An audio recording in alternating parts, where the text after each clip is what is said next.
Danny here.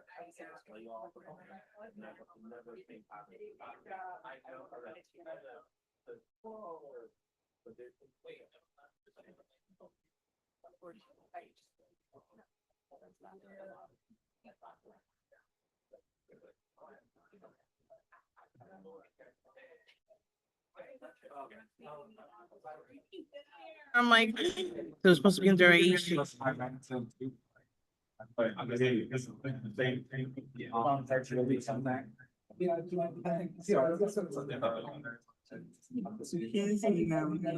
Hold on one second, I'm not there yet.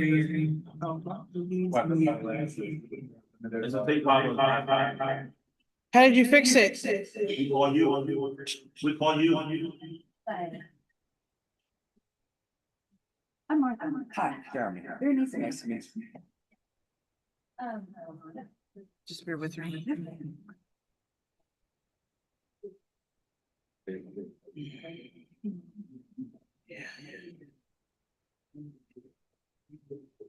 Just bear with me one second.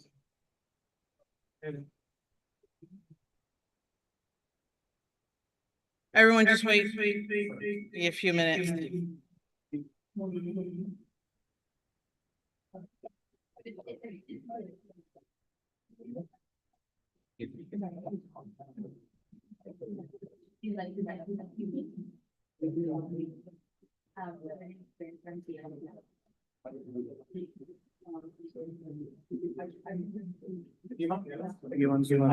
Yeah, I'm on both.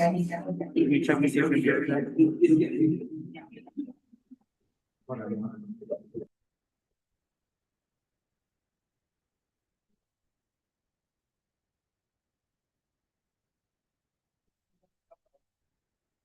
Check. Okay. Good.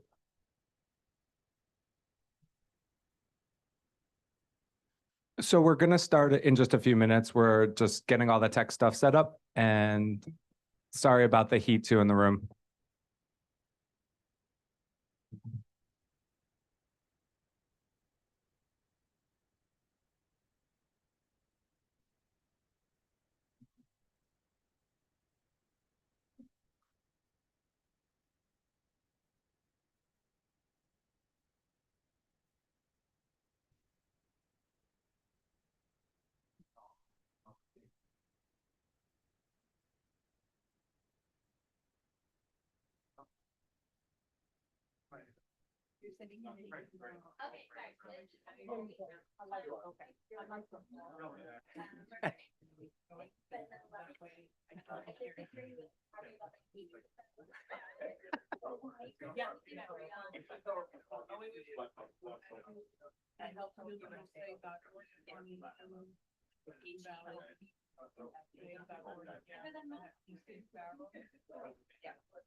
But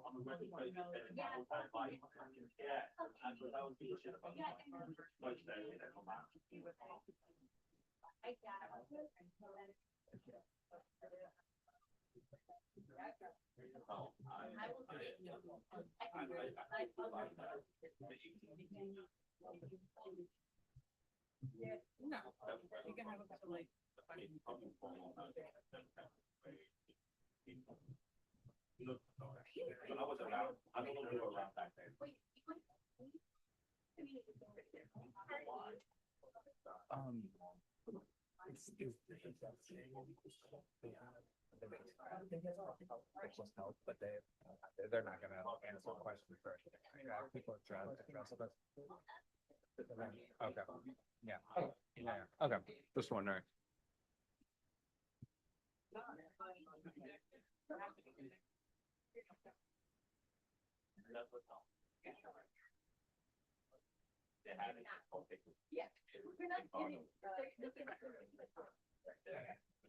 Good evening, everyone. Just another minute before we get started. Just a couple of announcements since this room is filling up pretty quickly. We have restrooms in the back. The back of this room is the men's room. Out in the hall is the women's restroom. If you came in and did not sign in on the table by the back, please do so. And lastly, if there are members of the press here, can you just please raise your hand? Thank you. Oh, and also importantly, there's water in the back to the left. So I believe there's cups and everything, but please fill up, hydrate. It's hot, I know.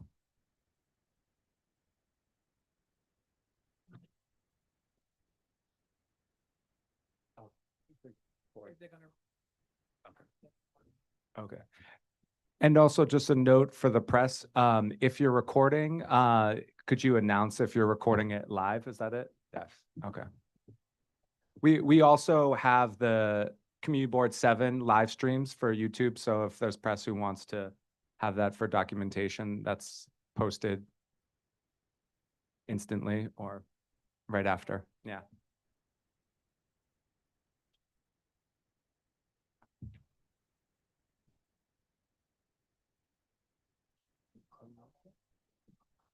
We're all set? We're good to go? Okay.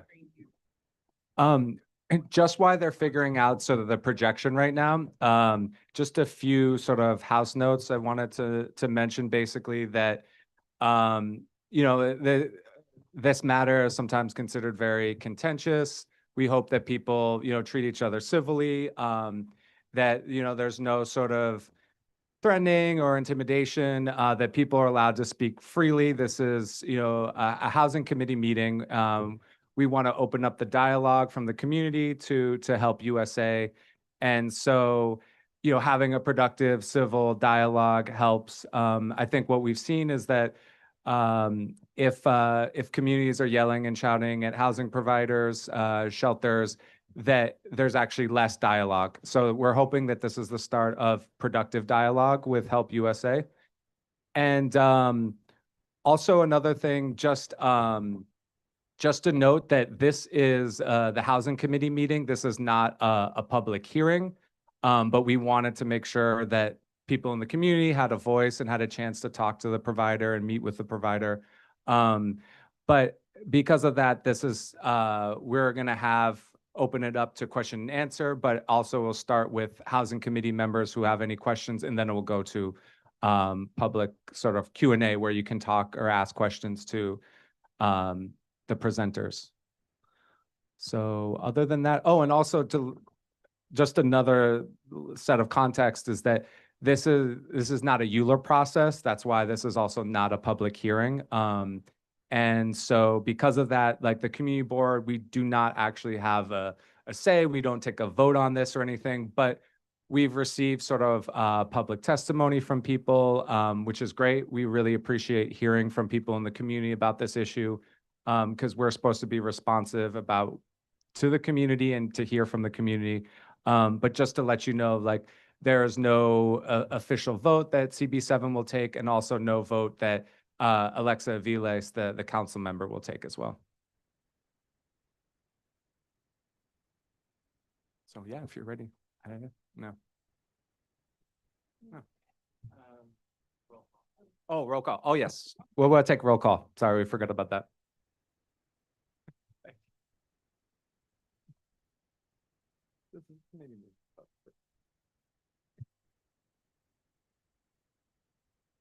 Antoinette Martinez. Jeremy Kaplan, Here. Sylvia Agosto. Damian Andrade. Jalila Bailey. Gladys Bruno. Richard Kodor. Carrie Conti. Thank you. Erin Keith. Maria Roca. Thank you. John Santor. Thank you. Faye Walker. Faye Walker, one more time. Okay. Roll call for the committee.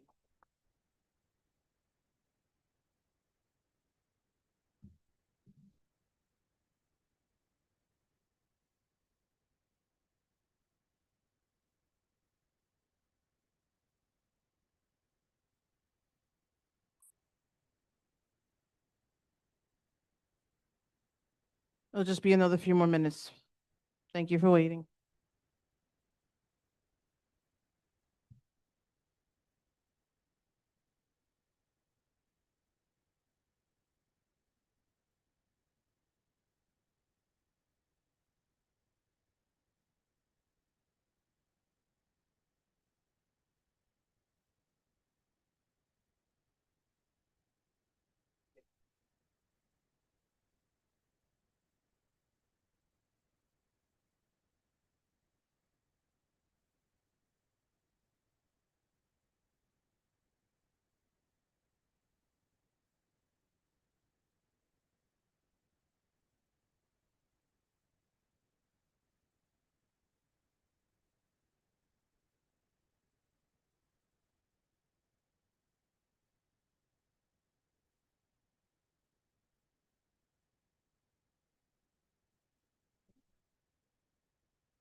Oh, okay. Here's my DHS. Can you hear me? Okay. Can't even see. Hi, good evening, everyone. Chair Pena and Community Board 7 and community, thank you again for the opportunity to be here this evening to present on the Help Quarterstone shelter site. I am Yuri Sanchez. I'm the Assistant Deputy Commissioner at the Department of Social Services, Office of Intergovernmental and Legislative Affairs. I'm joined by Deputy Commissioner Jamar Hooks, Chris Gonzalez, the Chief Strategy Officer, Ray Carrero, Brooklyn Board Director, Margaret Tropnas, Executive Director of Community Relations, and John Hammond, the Assistant Commissioner at DHS, and our colleagues at Help USA. Our priority is to make sure that Sunset Park residents can access the support that they need quickly, respectfully, and without barriers. We're strengthening local partnerships, improving service delivery, and expanding outreach so that individuals don't fall through the cracks. We're here to present on the 200 bed facility for single adult men. And we're also here to listen and to work with you. We appreciate your insight as this helps us to serve the borough better and more locally, Community Board 7. So having said that, I'd like to turn it over to Danny Farrell, the Chief Operating Officer at Help USA.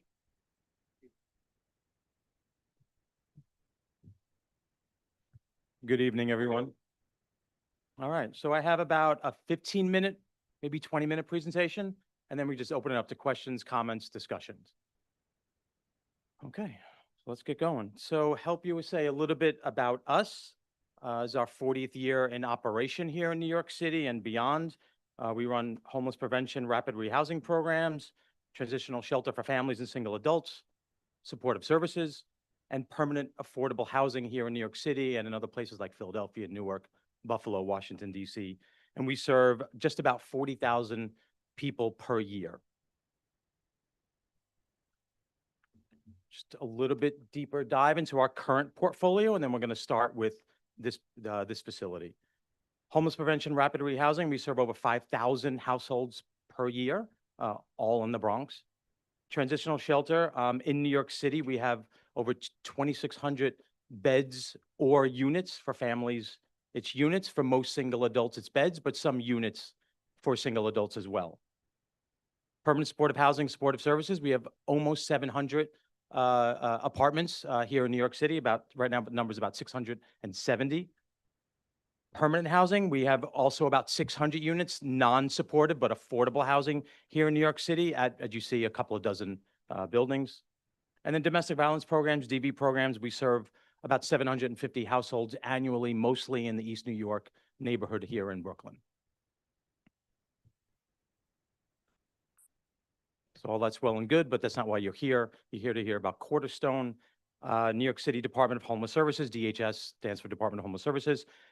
Just a bit of the larger picture and then drill down into the facility itself as it's being, as it is and as it will be. Department of Homeless Services controls siting and population. We have an influencing voice, but ultimately DHS has full control over that. They contract for shelter operations and they assign shelter residents. So for single adult men, they go through a single point of intake and assessment, and then those folks are then funneled out through the vast New York City shelter system, depending on things like bed availability, type of bed that the person may require or may need for the services, that underlies that. Us, Help USA, of course, we're a shelter, a site operator, and we operate sites via under contract with the Department of Homeless Services. The owner of this site, it's 25th Street Landlord LLC or Liberty LLC. And they're the owner, they were the developer, and they will ultimately be the landlord of this building. New York State OTDA, Office of Temporary and Disability Assistance, which has oversight over New York City's Department of Homeless Services. They put into writing or have put into writing many years ago all of the regulatory compliance that New York City shelters must follow, including us, of course. They approve shelter for operation. So if they don't approve, if they don't provide what they call an operating certificate, the facility does not open, period.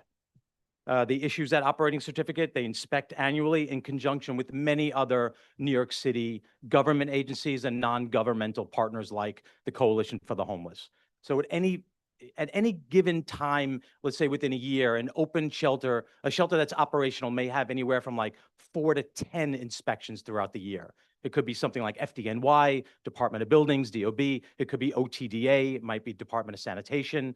It will be the Coalition for the Homeless. So the regulatory oversight is pretty robust and rich in New York City as compared to anywhere else in the country. For good or for bad, that's just what it is. Next. Okay, so this particular site and building. So the building will have 200 beds. It's a large building, as I think many of you know, with robust indoor and outdoor recreational spaces on the premises. I have some pictures up here we'll go through in a moment. I'll give you a visual of what that will look like. But what is the interior? What is that like? So sleeping areas there were dorms on the second and third floors of the building. It's a 3-story building. So on the second floor, there are 12 dorm-style rooms that total 110 beds. So average is about 11 beds per dorm. They do range from about 6 beds to about 15 or 16 beds, depending on the dorm size. On the third floor, there are 11 dorm-style rooms with 90 beds total, and they average about 8 or 9 beds per dorm. In comparison to the larger New York City shelter system for single adult men, these dorms are on the smaller size. There are some shelters that have 30, 40, 50 beds per dorm. That's not an argument for large dorms. They're not good, that kind of congregate setting. But for us in particular as an operator, we've moved in the direction of smaller dorms, as few as men as possible in a dorm. Obviously better living conditions, better outcomes, all of that. Large outdoor areas, not on the roof. Sorry, that's a mistake. At the street level and on the interior. There is a roof space that may be developed, but at this point, that's not in the works. It's a small space. In any case, I'll get into that a little bit further. The interior program services areas for activities like case management, housing services, employment services, and recreational activities. Again, I'll show you a couple of pictures in a moment.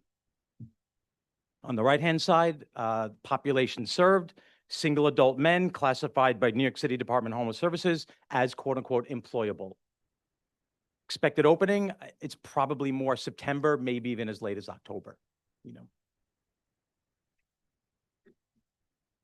So some pictures of the inside of the facility. On the left, that's one of the larger dormitories you see. In the center, it's an indoor recreation room. That's actually a very, very large space. That picture doesn't do it full justice. And then on the right, you see a small dorm. I think that would hold 4 or 5 beds. And the next is the outdoor space. This is on the 24th Street side. You notice here the 2 cones on the left-hand picture, right at the bottom center. So the landlord, we've negotiated the construction of a fence so that we'll have private space for clients to kind of hang out if they're smoking or just talking on their cell phone or just kind of relaxing, whatever. So where those 2 cones are, you see the break in the concrete, a fence will go up there that'll block the view from the street into the outside space that our clients again will have access to. It's not up yet. I'm still negotiating with ownership of what that fence will look like. How tall? Can we pull it out just a little bit further to give us more space? So we're in negotiation with them literally as we speak. And you see the picture on the right-hand side. It's again 24th Street in the same space. You see that truck there. That's not our truck. That's just like a construction truck from the developer, or from the owner, I should say. So that's also an outdoor space. And that driveway space, our plan right now is to keep half that driveway for a vehicle that we'll have, and the other half of the driveway for, like, again, a hangout space divided so the guys can, you know, have as much outdoor space as we can physically make possible. Programming. So as you see here on the left bullet, employment and therapeutic activities, job readiness training, of course, career development workshops, employment referrals and placement. Employment is obviously an important aspect of operations of this facility. We want our guys to be employed. We want our guys to move out as quickly as possible.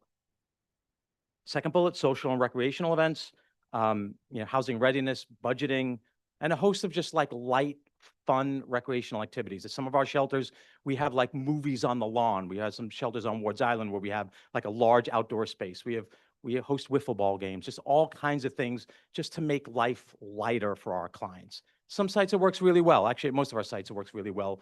We put out internally like a monthly recreational calendar, and we have hundreds of activities at our many shelters throughout the city, right? It's not only about get them a bed, feed them, make sure they're employed, and get them out. Of course, all of that is true, but there's a lot of things that happen in the middle. Treating our clients just like we would want to be treated ourselves. Having said that, housing placement targets. So we're pretty tough on our site leadership and organizationally and what our expectations are. So we have a goal of at least 10 per month. Probably will be a little bit higher than that, but we're going to start with that. We'll work with our city partners. They set markers, housing placement markers for us. Typically in a month, in a quarter, in a year, we're one of the top 5 to 10 shelter providers throughout the city as compared to all of the providers, the number of housing placements that we have per shelter. So if a shelter is 80 beds, their number might be 7 per month. If a shelter is 200 beds, it might be 12 per month. Whatever that number will turn out to be as the city decides ultimately. We're figuring it'll be about 10, but if it's a little bit higher, that's fine. Staffing, what will the site look like in terms of how will it be staffed? You see there on the right. So total staff per shift. On the day shift, of course, the heaviest because we have social services, we have employment services, we have housing services, and a recreation person on site, right? Plus site leadership, the director, the assistant director, the safety director, maintenance director, all those folks who will work days and some evenings as well. So 28 positions, 28 folks will be on site each and every weekday. Right, on the weekends, it's a bit less. On the evening, we have robust staffing as part of our, we have robust staffing on the evening. We have 22 positions for the evening shifts. We think that's really important. The evening is the time where guys are coming back, where there's, typically you get the most activity in the evening. So our staffing model reflects that need. So we have social services staff, we have housing staff there until late in the evening every night. And then overnight staff will have 8 as required by OTDA and DHS. A total of 58 staff. What will that mean in terms of our safety plan? So part of our job, of course, is managing challenging situations, which will occur, right? At any facility, any 24-hour facility, whether it's an adult home or whether it's a daycare, whatever it may be, there's going to be some challenges naturally, right? So our staff are trained to manage crisis situations, de-escalation tactics, intervention techniques. While our staff cannot physically touch a client, we're not a day treatment program or like a high-level an assisted living facility that they can't physically restrain someone. There are de-escalation strategies that our staff are trained in pretty regularly. Managing the exterior of the building. So we know that a community concern here is like, what happens outside the building? You know, for us, again, having the opportunity to have outdoor space that's cordoned off from the street, we know is very important, and we think it'll be really helpful for the community, both for our guys and for residents, you know, who live either on either block or down the block or wherever. We'll also be conducting hourly rounds of the facility by our safety team. So while they won't walk around like a 3-block radius, we're not contracted to do that. They will have a presence outside of our facility. And if they see a couple of our guys being loud, or if they're smoking on the street, we're kind of like, hey, go to the avenue or come back in here. Or like, keep it down, guys, that kind of thing. Just kind of managing the kind of day-to-day stuff where even for some of our clients, they may not even realize that they're being a little bit loud or a little bit something, right? Sometimes a bit of a nudge, you know, it usually is all that it takes. Security cameras, we have well over 100 interior security cameras. We have a lot. And then we have 10 cameras that'll cover the perimeter of the building. They're not in yet, but they're ordered and they'll be in the coming, I don't know, 3 to 6 weeks or so. And then not just total staffing, but specific staffing related to operations, not housing, not employment, not social services, but the day-to-day operations, right? A client comes, he gets his bed. How does he get his sheets and his pillow? How does he know when the meals are, and all of that? So these are the staff that are responsible for the day-to-day running of the facility. On the day shift, there'll be 6 because we have a lot of social services and employment staff there. So it's less intense during the day. And in the evening, those operation staff, there'll be 8. And then in the overnight, there'll be 8 as well. But remember, on the evening shift, we're scheduled to have 22 total staff on the evening shift. So if we're down a recreation person or a residential aid person, excuse me, a housing person will step in, an employment person will step in, because we'll be pretty robustly staffed on the evening shifts. So a total of 22 safety and residential aid staff on a 24-hour shift. Okay, and just 2 more slides, and then we'll open it up. So my colleague, Chief of Staff Martha Kenton, sitting right here, she has been working feverishly to engage community partners, probably some folks in this room, to set up what they call a CAB, what DHS calls a CAB, a Community Advisory Board, right? That's really important. So we have folks who have an investment in this community, like live here, have a business here, that want to be part of an ongoing discussion, problem-solving, dialogue, all of that. So setting up that CAB is happening kind of as we speak, right? It's important that it happens now before the opening of the, before the opening of the building. We, in conjunction with DHS's policy, have a good neighbor policy, which outlines neighborhood conduct expectations. Well, again, we can't control our clients physically. If someone is standing on the corner and they're smoking a cigarette and being a bit loud, and our staff is saying, hey, can you, and they say, absolutely not, I have a right to be here, they have a right to be there. If they're not behaving in any sort of a legal way, we'll nudge the client, we'll nudge him, but if he refuses, he's allowed to do that. We'll engage him again on the next round, right? So there's like a constant negotiation with some of our clients, you know. Noise etiquette, we will make that clear to clients who come here. We want to make sure, again, that as this is a big building and it faces both 24th and 25th Street, that they understand that they are in a residential neighborhood, right, close to transportation, close to maybe employment opportunities, but it requires also that to understand that there's a give and take here, right? They're not on an isolated shelter on Ward's Island or somewhere that's non-residential, where maybe it matters a little bit less. Here it matters more, and we do understand that. And community courtesy, like I said, in our discussions and our continual engagements with the CAB, the Community Advisory Board. That's very important to us and in the success of this facility.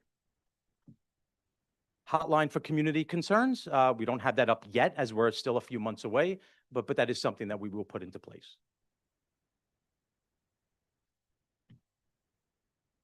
So I'm the Chief Operating Officer. As Jerry said, Martha Kent, the Chief of Staff at Help USA. Aisha Moore is going to have direct oversight. She's the Associate Vice President. She will have direct oversight of the facility along with a few others. So that's who we are. That's what this building will look like and be like, at least in the planning stages. Yeah, and that's all I have. So we're going to start by opening up for questions from the committee members. So if there's anyone in the committee, Housing Committee, that would like to ask any questions.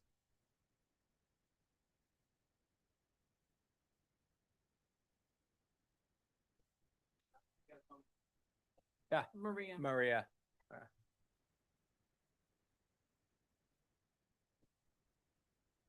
Good evening. Thank you for being here.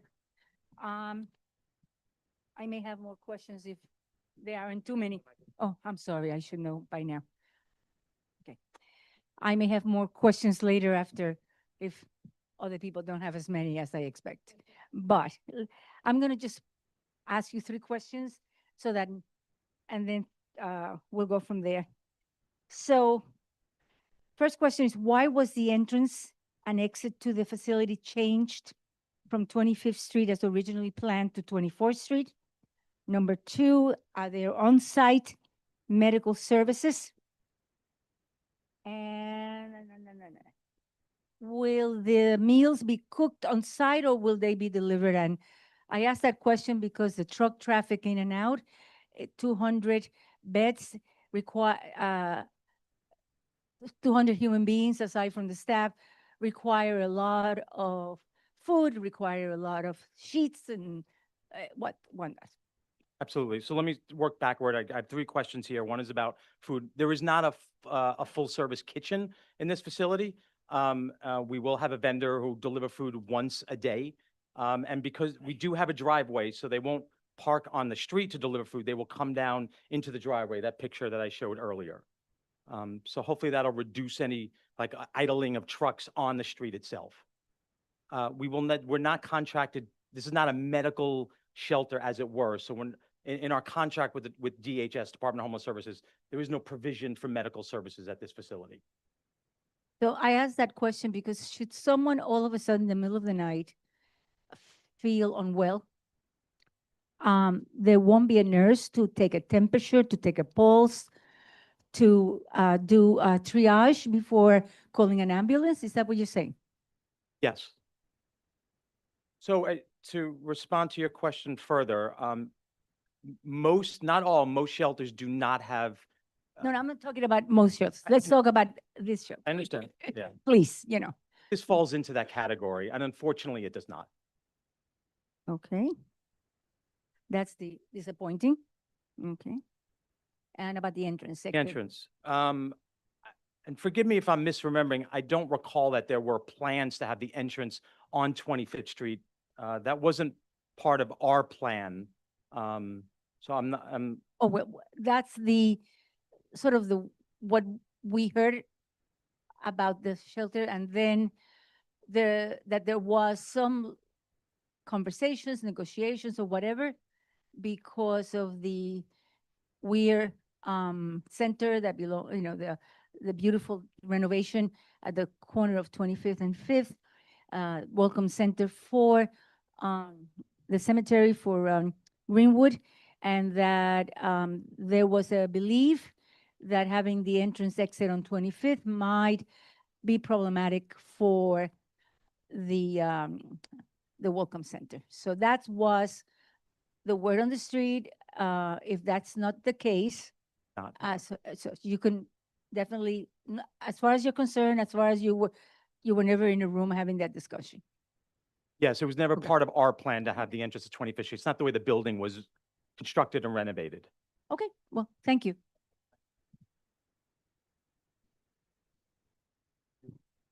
John? Thank you. My name is John Santor. I'm a public member of the committee, and I live on 23rd Street. Had a couple of questions. First, regarding the folks that will be here, you referred to them as employable. So I have heard, I'm thinking of one person in particular who was expressing concerns about the mental health of the individuals who are in the shelter. So can you comment on what the word employable means in this context? So ideally, and we're not going to control who comes to our facility, right? That is DHS. Yeah, I mean, ultimately, it's DHS's job to funnel out quote unquote guys that don't have a major mental illness, don't present with a substance use disorder, and that maybe have worked recently or is working now. So those folks typically should be referred to a site like this, meaning that they present in a way where employability is not a major barrier. There aren't other things going on for them. Will that happen 100%? Absolutely not. We've been in this business too long and know that that is just not the case. We have a very good relationship with DHS's intake, men's intake and assessment. And Aisha, I don't want to speak for you, but we often massage that. So we get guys who are like, send us a guy. We got a couple of jobs. We think we got to, this will send us those kind of folks who, again, who are employable or who may already be employed, you know. Okay, and I'm saying this with respect for the people who are going to be here, because I don't want to judge them and I don't want to imply things about them. Understood. And I understand this is a much bigger issue, but again, so the target population for this particular facility is individuals who do not have significant mental health or substance abuse issues, because theoretically DHS would not send such individuals to this particular site. Theoretically. Okay, but it will happen sometimes because it's, you don't control that. DHS controls that, and they have a lot of, I'm assuming maybe they can speak to that if they want, about how they do the placement. Can you talk about the housing and job services that you're provided, both in terms of what that means, getting people jobs, I'm assuming getting people what kind of housing, and how is that information tracked? And will the public have access to that information? So as a homeless shelter, right, our number one responsibility is to provide safe and secure shelter and to have a pathway to housing as quickly as possible. So interestingly, at this time, and really in the last decade, since the de Blasio administration, the pathway to housing is not employment. It can be, but it's not directly. It's about getting a city for HEPS voucher. I mentioned this when I was here in September. That is so important.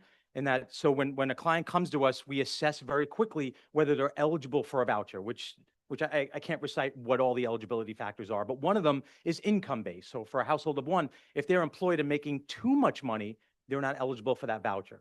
So we're more interested in eligibility for the voucher than actual employment, if that's not going to put them on a pathway to housing.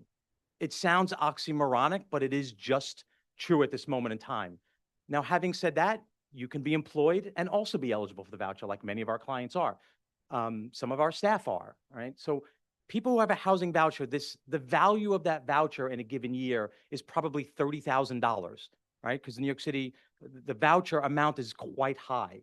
That's a very good thing. 10 years ago, those vouchers did not exist. So it was all about getting them a job and finding them a room somewhere. And that was a very difficult hustle. Now it's a bit easier because we have the voucher. We have landlords, obviously many landlords we work with, who want to take the voucher because city council raises the rental amount almost every year now, right? So the amounts for a single adult is not low like it once was years ago. So it is housing first and absolutely employment. And sometimes they work hand in hand, sometimes they don't. It really depends. But the pathway into permanency is our staff's number one goal, and organizationally our number one goal. Now, the second part of your question is public records. Our housing placement numbers and outcomes and all that are spit back to us by the city. We have to report them. And what they do is they verify the validity of that placement, make sure the address is within the system and it's all, and they send back to us what that reconciled number is. I don't know if that's public information or not, and I'll leave that to our city partners. Saying it is within the community advisory board. Okay. And that's wonderful. I would. So the community advisory board will have that information, when it meets? Like, is that information it would make public when it meets publicly? Sure.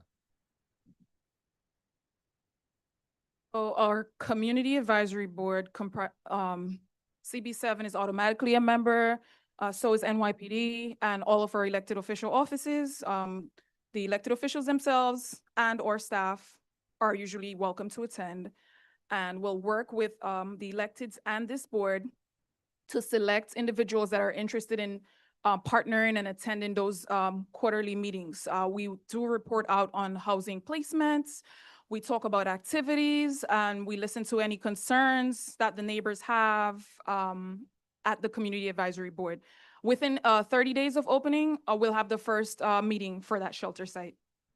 So my other questions were about the cab. So it's going to meet quarterly, Yes, and it will hold its first meeting within 30 days of opening. correct. Will that meeting be public? So cabs are not a public forum. As I mentioned earlier, we include stakeholders, so a group of 15 to 20 persons, right? So it will be maybe leaders of tenants association, nearby businesses. So as far as neighbors, we'll task you to report back, right? To bring concerns and to share whatever updates and information that we share in the cab. But cabs are not public. So the meeting is itself not public, but all the information shared in the meeting is public information? Yes, it can be shared.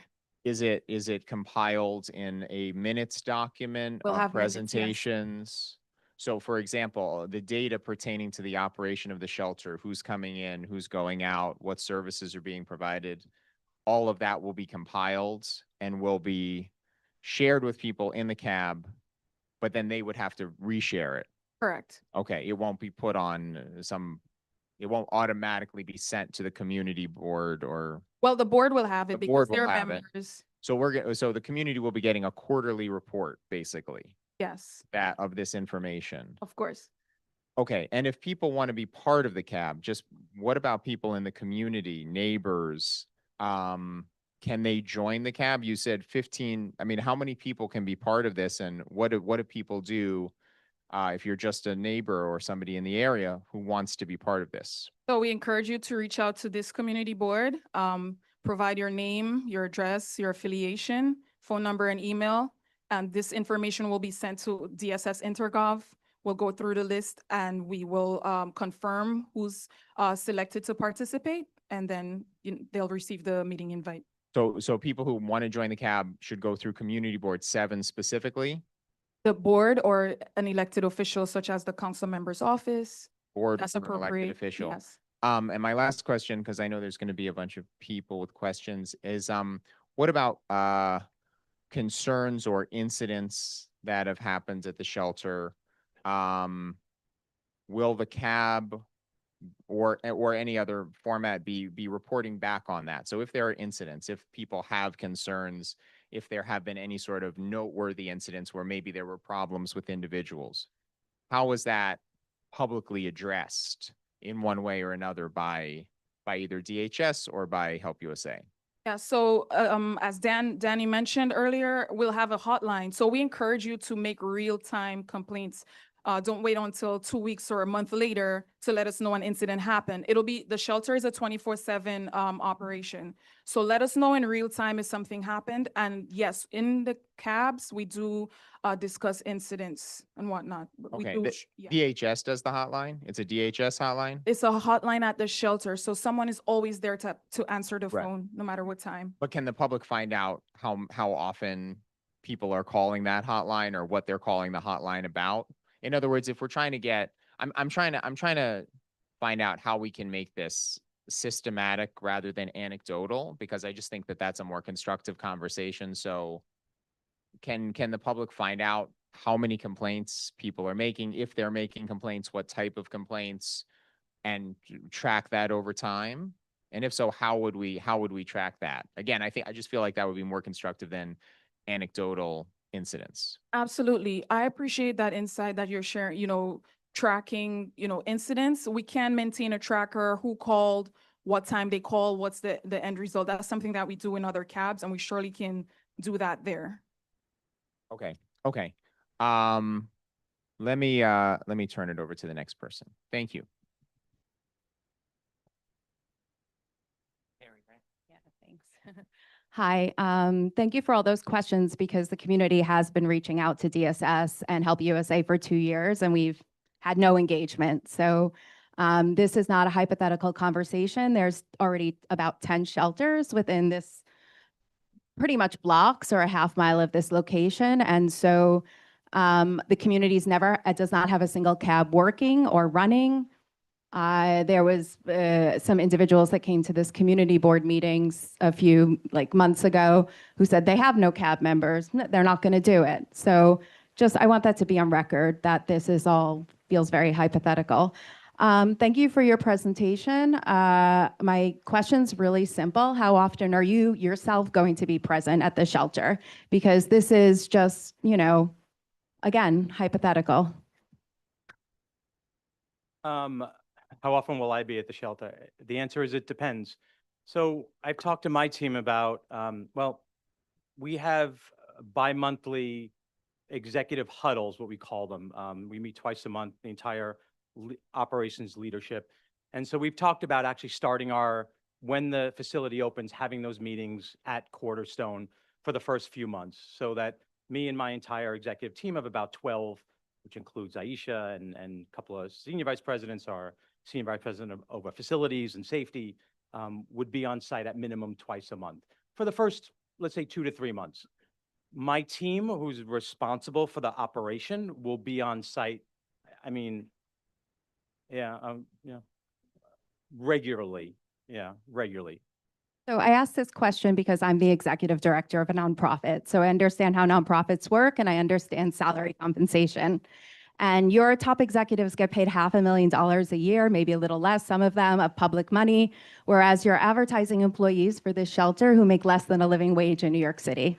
So I want to make that clear because you're saying all very things that, of course, the community, we can't object to the things you're saying, but there's nonprofit reform. And Help USA clearly has not participated in that. As the executive director of a nonprofit, my pay scale is nothing like yours. Let's put it that way. Secondly, I want to ask, this facility, New York City has a fair share policy for a reason. DSS provided us, the community board, a fair share analysis, which is cut and paste, full of mistakes, et cetera. They have used data from 2010 and 2015 to justify a shelter in this neighborhood. So I'd like to ask Help USA, being that the shelter population in the existing 6 to 10 blocks is roughly 30 to 40% higher than other neighborhoods in New York City, how have you thought about that and taken that into account in your planning? So I think I need to defer to my city partners in terms of siting and saturation and fair share, all of that, very valid. And I defer to you guys if I may. Great, let's hear about it.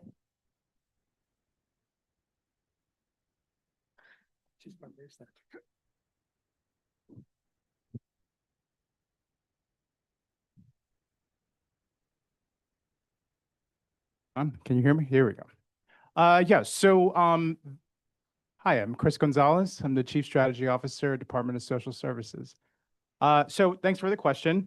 The fair share policy, is actually written into the city charter.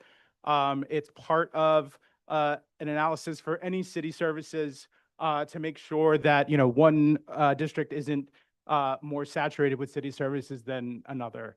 What we look at a variety of things, but one of the things that we look at is basically the larger council and community district, understanding that there are, I think there's an opinion in here that there are maybe a high concentration. Not an opinion, it's a fact. It's an opinion that there are a high concentration of sites in a certain area, and I understand that, but in comparison to other parts of the city, it's not the most saturated district. And so that's the way we present that analysis and, are able to move forward with this site. Would the city put 7 libraries within 6 blocks? I can't speak for the library system. Okay, sorry. I'll just ask one more question so I don't take up too much time.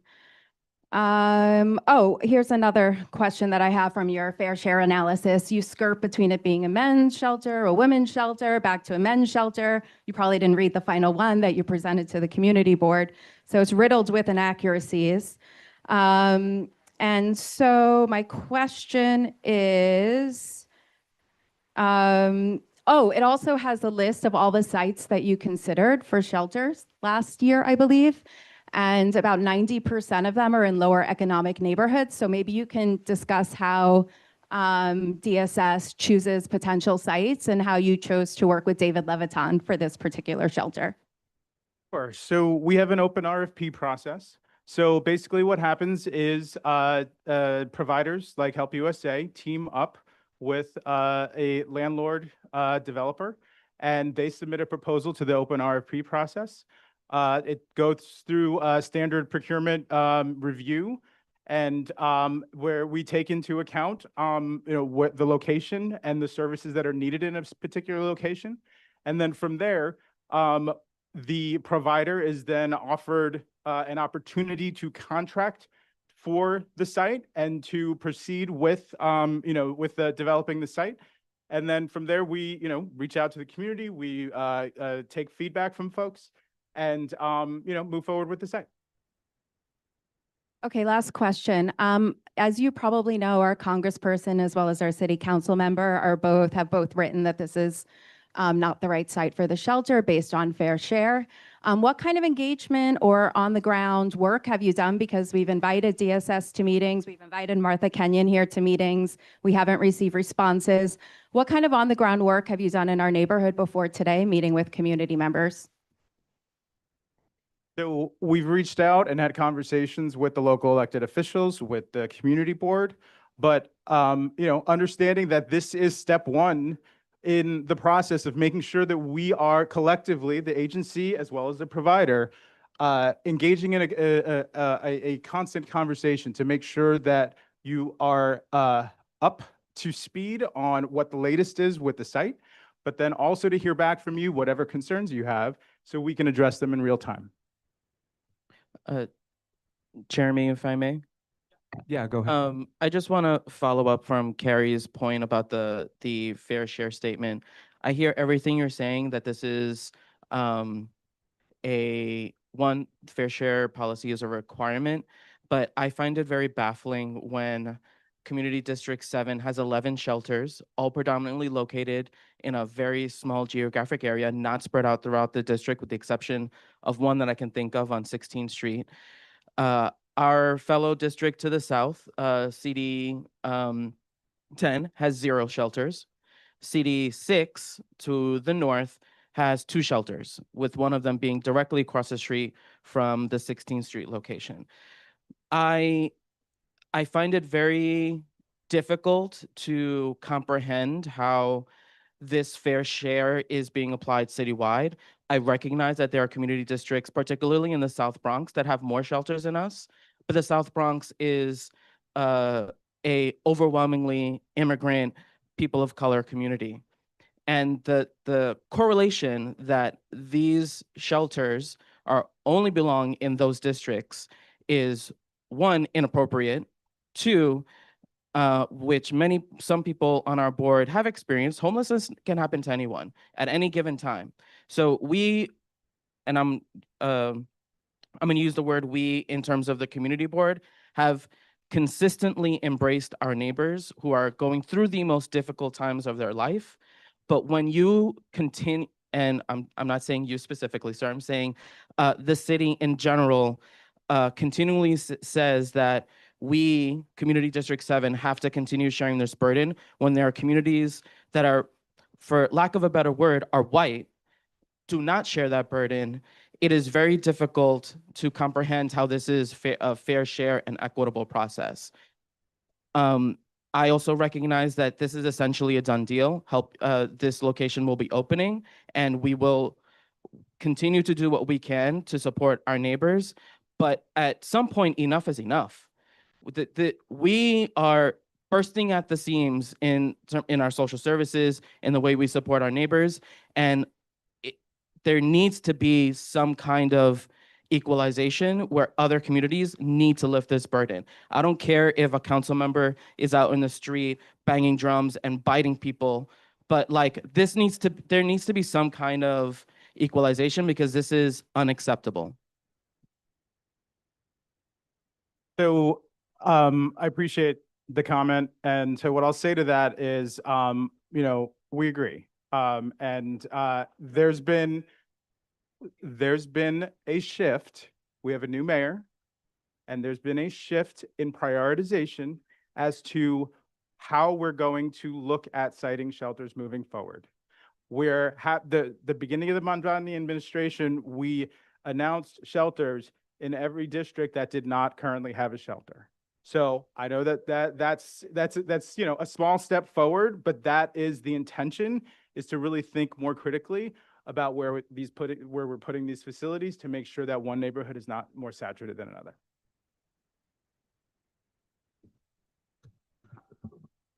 We have board members online who wish to speak. First up is Pat Ruiz. Please unmute yourself. Hi, this is not Pat. This is Sam Sierra. Good evening. Hi, Sam. Just Go, a Pat. I have a statement and a question, or a clarifying question. The second speaker mentioned something to the effect of assuring that Sunset Park gets housing support. Well, firstly, to that, no one in Sunset Park sees any of those units. And number two to that, it's already been mentioned by Julio and the young lady before him, Sunset Park has more shelters than Park Slope, Windsor Terrace, Borough Park, Bay Ridge combined. And that is a fact, not an opinion, Mr. Gonzalez. And I need you to understand that. And my question, however, now I guess would be to Mr. Gonzalez, is I'd like for someone there, perhaps Mr. Gonzalez, to take us through a day of these residents. What is their day like? I want to have an understanding. Are they sent out for any educational courses, job training, or are they told to wake up at 8 a.m. and just you have to go out? I'd like someone to clarify that for me. And we don't want any more shelters, so I'll just put it out there as well. But I'll entertain the conversation. Thank you. I'll answer the second, the question that the gentleman asked. It's a good question. Clients in shelter are not summarily kicked out of shelter during the day. They do have to vacate the dorm room so it can be cleaned as it is on a daily basis. And also we close, some part of the bathroom so that can be cleaned on a daily basis. But they'll be often, this is a bit anecdotal because it's not that we keep data on like where guys go on any given day. So if we have 180 guys at a shelter in any particular day, probably have about a third of them will hang out at the shelter throughout the day. Another third will probably be employed, give or take, and that's what the numbers are system-wide. It's about 25 to about 35% of heads of households and living in shelter are employed already, whether that's a day shift or evening shift or even an overnight shift. And then another third will just be out and about, going to see their grandkids, going to hang out with their partner, or doing whatever. So we typically see some of that, and Aisha, correct me if I'm wrong, like it's a little bit of everything. Folks stay in shelter, folks go out, folks have jobs. So typically, like at a 200-bed facility, our food orders mirror that.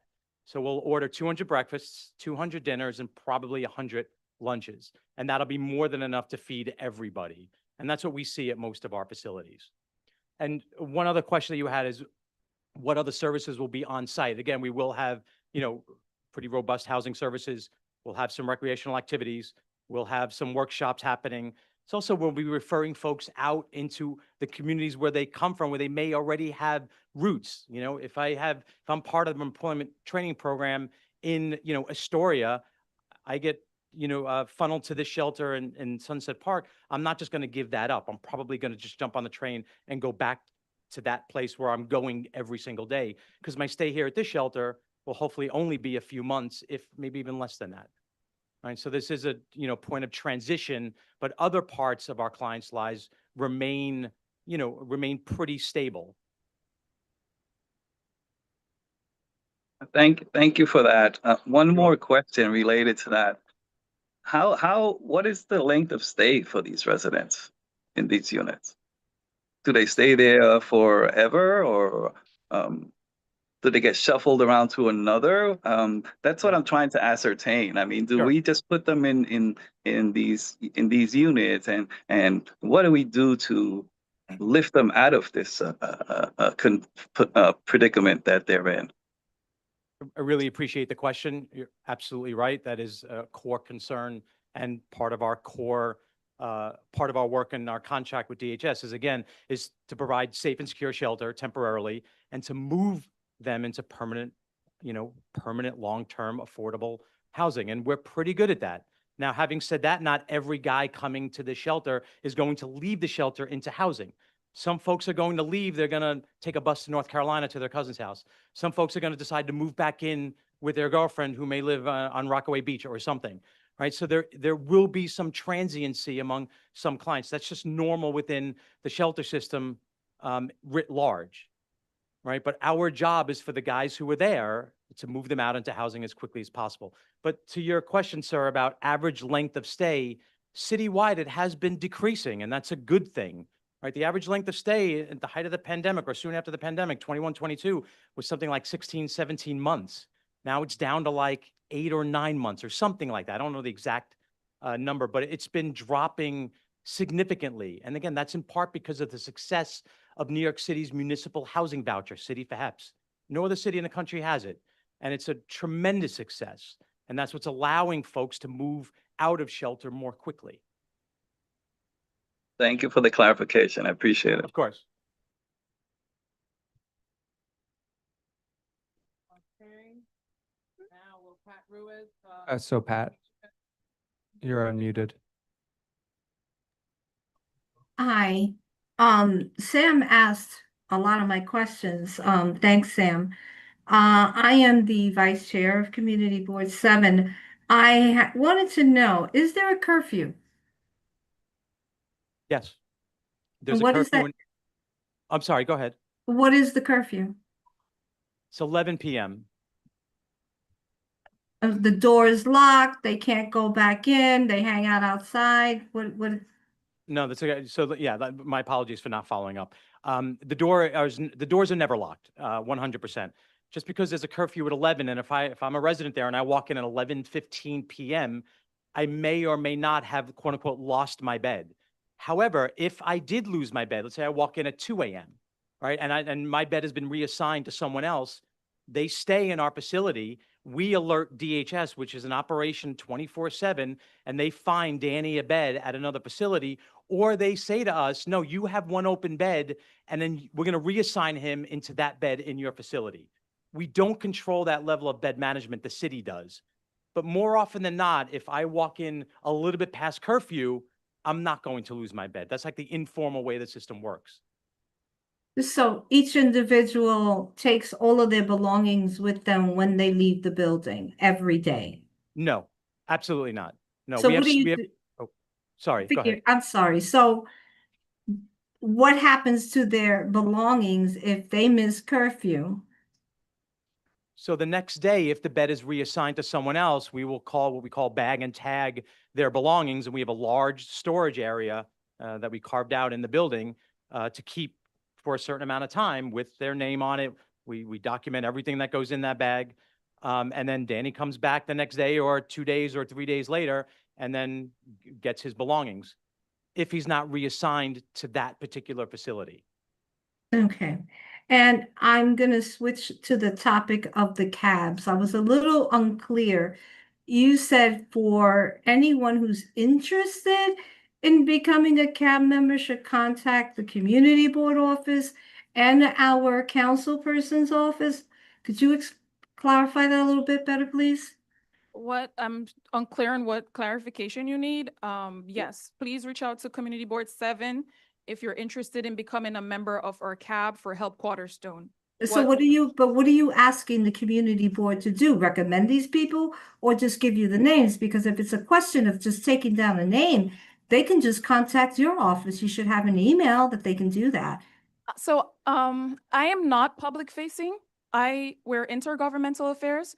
We work Mhm. with community boards, elected officials, and stakeholders such as Help USA. So I don't have an open line that community members can call me, but we've been doing this over the years, right? We have several cabs across the city, and we always work with the community board and elected officials to gather the names. DHS, we review the names, the suggested members, and then we confirm, and folks receive the invite to the All right. cab. I just clarify for me. Are you asking the board and the council to recommend that person, whoever it is, that requests to be a cab member, or they're just sharing the name? They can recommend as well as share names. That's fine. It's Both. a very interesting process. I'll elaborate on that. So listen, what the process is that folks are nominated to sit on the community advisory board.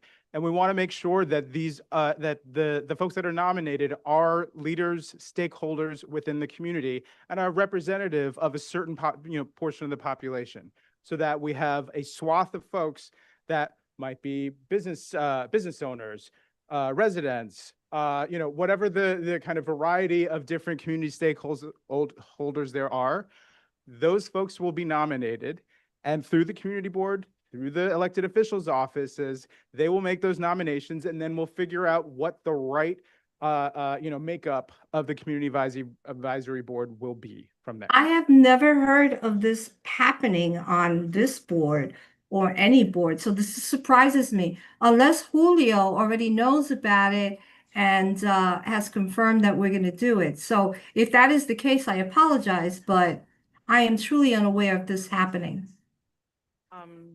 I actually have a question about that since I work at Community Board 7.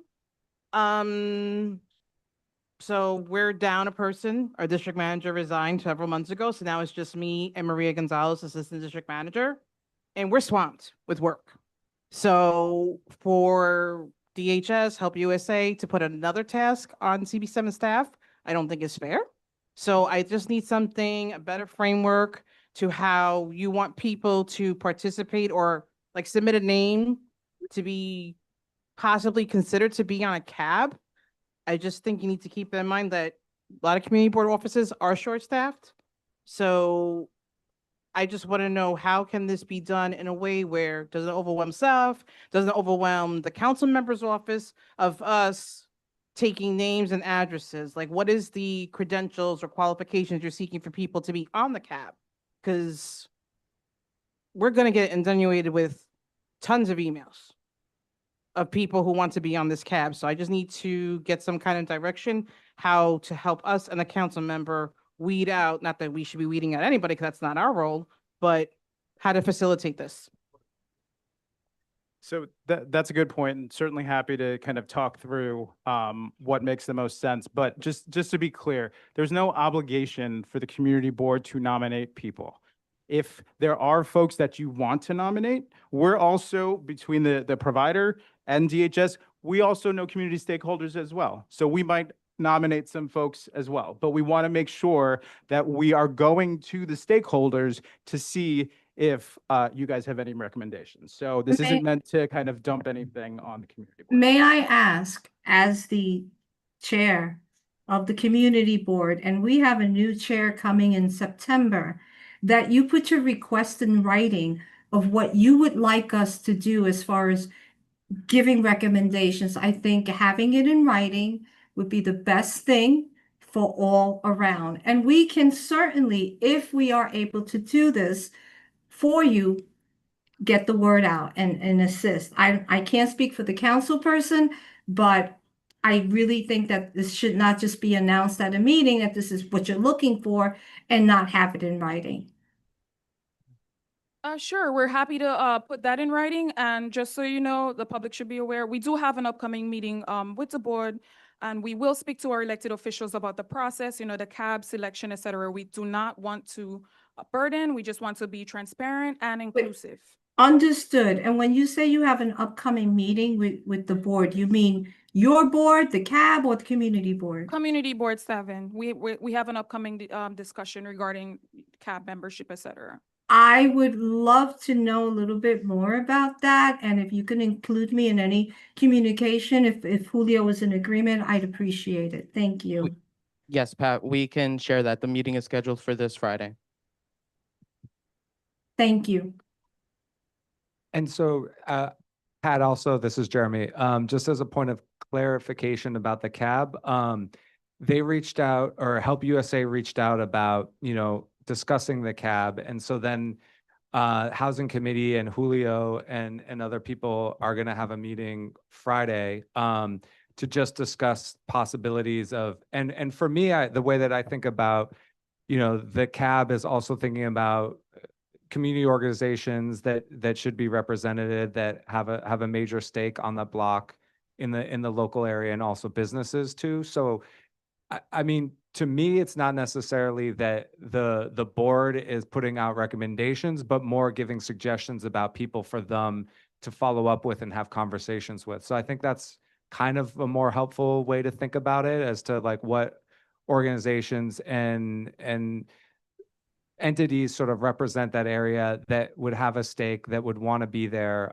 for those meetings, and can have a voice, and make sure that there's as much of a voice as possible. I understand that, Jeremy, but I just truly believe if there was something written, that there was a criteria, so we know what Yeah. they're looking for, et cetera, and not just bring it out here and just say, this is what we're expecting. No, we are short-staffed. Yes, we are working very hard to hire a DM, but, come on.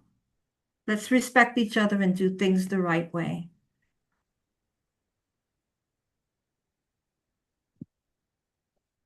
I think that's it for community board? Okay, hold on. Do we have any other board members online, or? Oh, sorry. So, excuse me, Jerry's been waiting a long time. Sorry, Jerry. Here you go, here. I'll take this one. So most of my questions that I was planning to ask, most of the question that was planning to ask was asked already, but I will do a follow-up. Right. Since you're the closest, I'm gonna start with DHS first. So, can you explain why? Maybe because English is my third language, right? What do you mean by employable? Right? If you are employed, should you be in the shelter? Can you explain that? That's my first question. I might have to bring a chair. Multiple questions. Good evening, everyone. John Hammond, Assistant Commissioner, DHS. To answer your question, employ clients are clients that are already employed. Clients that are employable are clients that have the potential to be employed. Clients who were formerly employed may not have a present employment at the time, but can obtain employment. So in other words, they're capable. They got arms, they got legs, they will work, right? In other words, they are employable.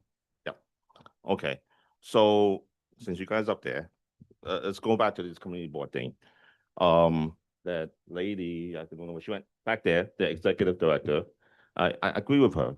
We have 11 shelters here, right? I never heard of cap.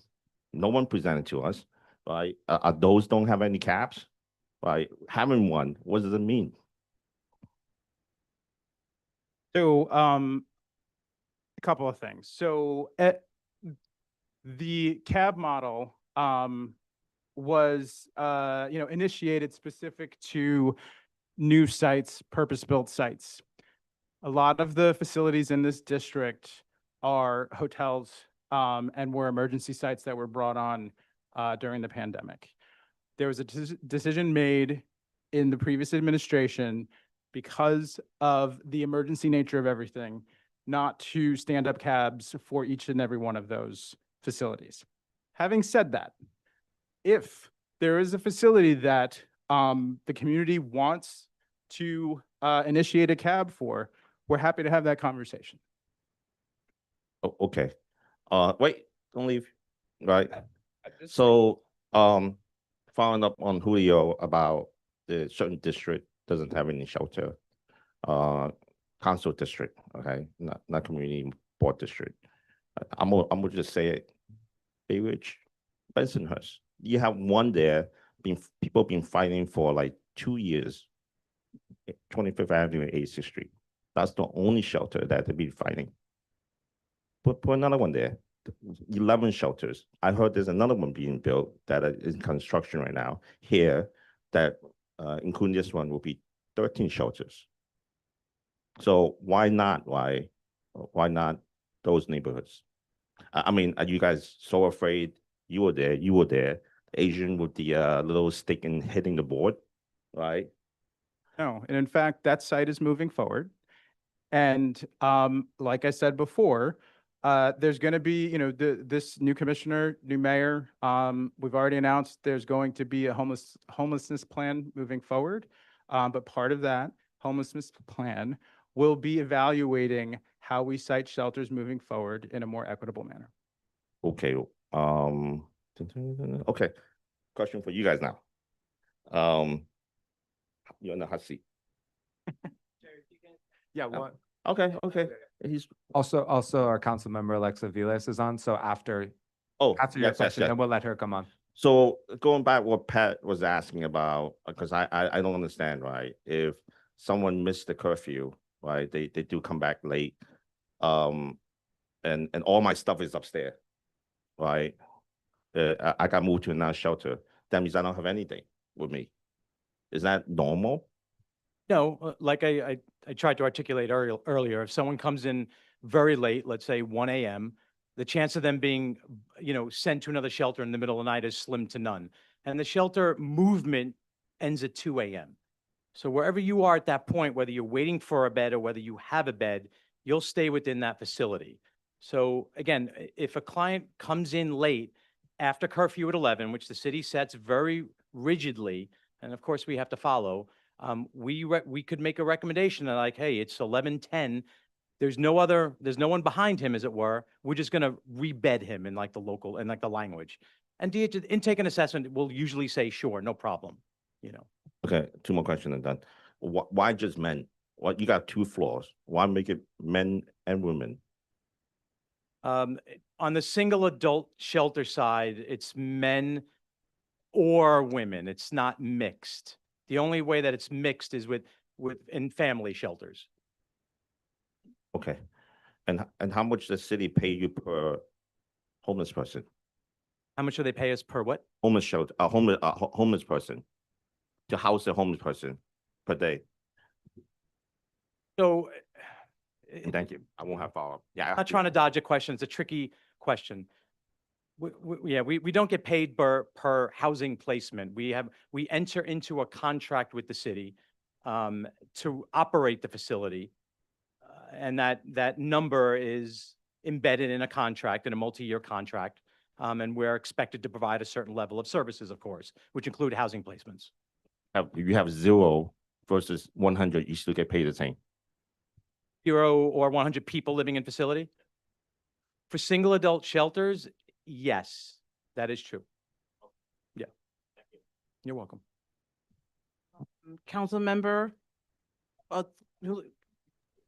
Yeah. okay. Hi, so, Councilmember Alexa Aviles, please unmute yourself. Yep, I have unmuted. Can you hear me? Yes, we can hear. Okay. Thank you. I'm sorry I couldn't be with you. I'm under the weather, but trying my best here. Thank you to the help team for being here and walking through that presentation. Thank you to the DHS staff and to all the community residents that have continued to be part of this conversation. I guess I wanted to say a couple of things before I have some actual questions as well that I think board members asked a good amount, but I have some follow-up questions of things we didn't necessarily touch on and things I'd like some further clarity on. As I mentioned before, to many of the residents and certainly to the help team directly and certainly to DHS staff is I understand, and I think our community understands that Help You are a provider of services that is being procured with the city, where much of the grief is situated is how the city does business. Both when it sends a fair share analysis that is not only riddled with errors, but is an utterly careless document that, quite frankly, has no rationale and is infuriating, and actually flies in the face of what the actual fair share policy is. I think DHS staff, we need to really have a conversation about how we understand this policy. Because if this policy means that if your understanding of fair share is it doesn't change the character of a neighborhood and thus does not violate fair share, that is the most absurd circular argument. And that is what was articulated.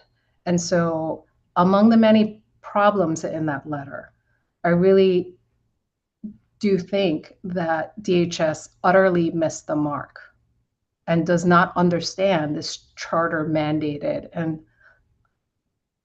policy. So we need to go through, truly get a better understanding of what that means, and be honest about what is happening here, because it is clear that there is a violation of fair share policy, and our city is not actually implementing fair share in any stretch of the imagination, not only with shelter populations. We don't talk about Sunset Park is home to a concentration of environmental burdens. It's home to a bunch of other facilities that, quite frankly, other neighborhoods were unwilling to house, and they were cited here. So we need to have that policy discussion. I want to say that, our community, as was mentioned, has been a welcoming community and will continue to be a welcoming community. Our beef is with the city and how it does not provide the adequate resources for success, not only of our community and our CBOs, but also for the residents themselves. So on to I have further comments to say, but I guess I want to jump into some of the questions. We know that commercial hotels are by far the worst of the responses to homelessness. Obviously, it provides a roof over someone's head, which, quite frankly, thank you for that. But it is not a sustainable and dignified model. I guess I'm curious whether HELP and DHS agree with that assessment.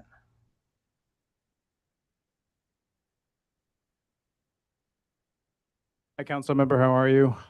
Good to see you, Chris. So, yes, so I'm going to answer this without any doubt. Yes, we agree that commercial hotels are not the ideal facilities for our homeless population. But as you know, we are a right to shelter city. And so when our purpose-built shelters reach capacity, by law, we have to seek other accommodations. And so we work with the Hotel Association of New York to work with the hotel community to be able to stand up additional shelters when we need them.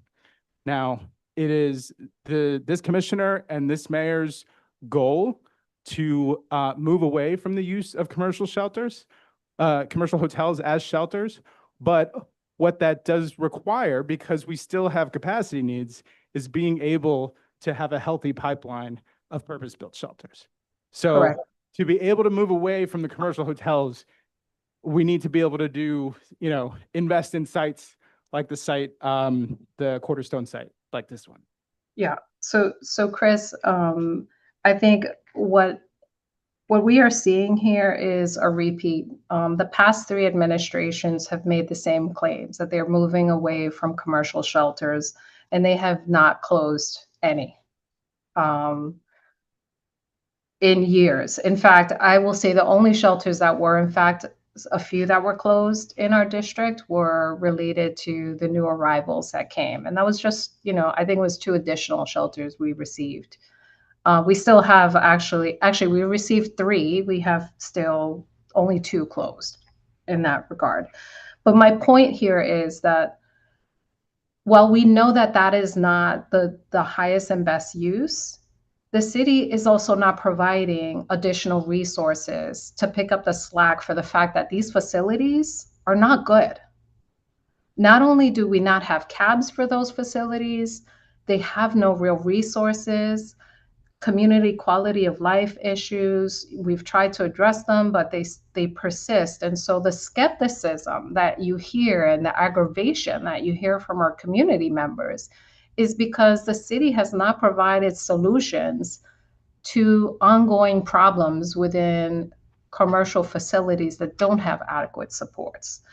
Now, at the same time, the city council passed legislation to expand the use of city FEPs because as Daniel mentioned, it is one of the most helpful tools to house people because only homes and housing people will get people out of the shelter system.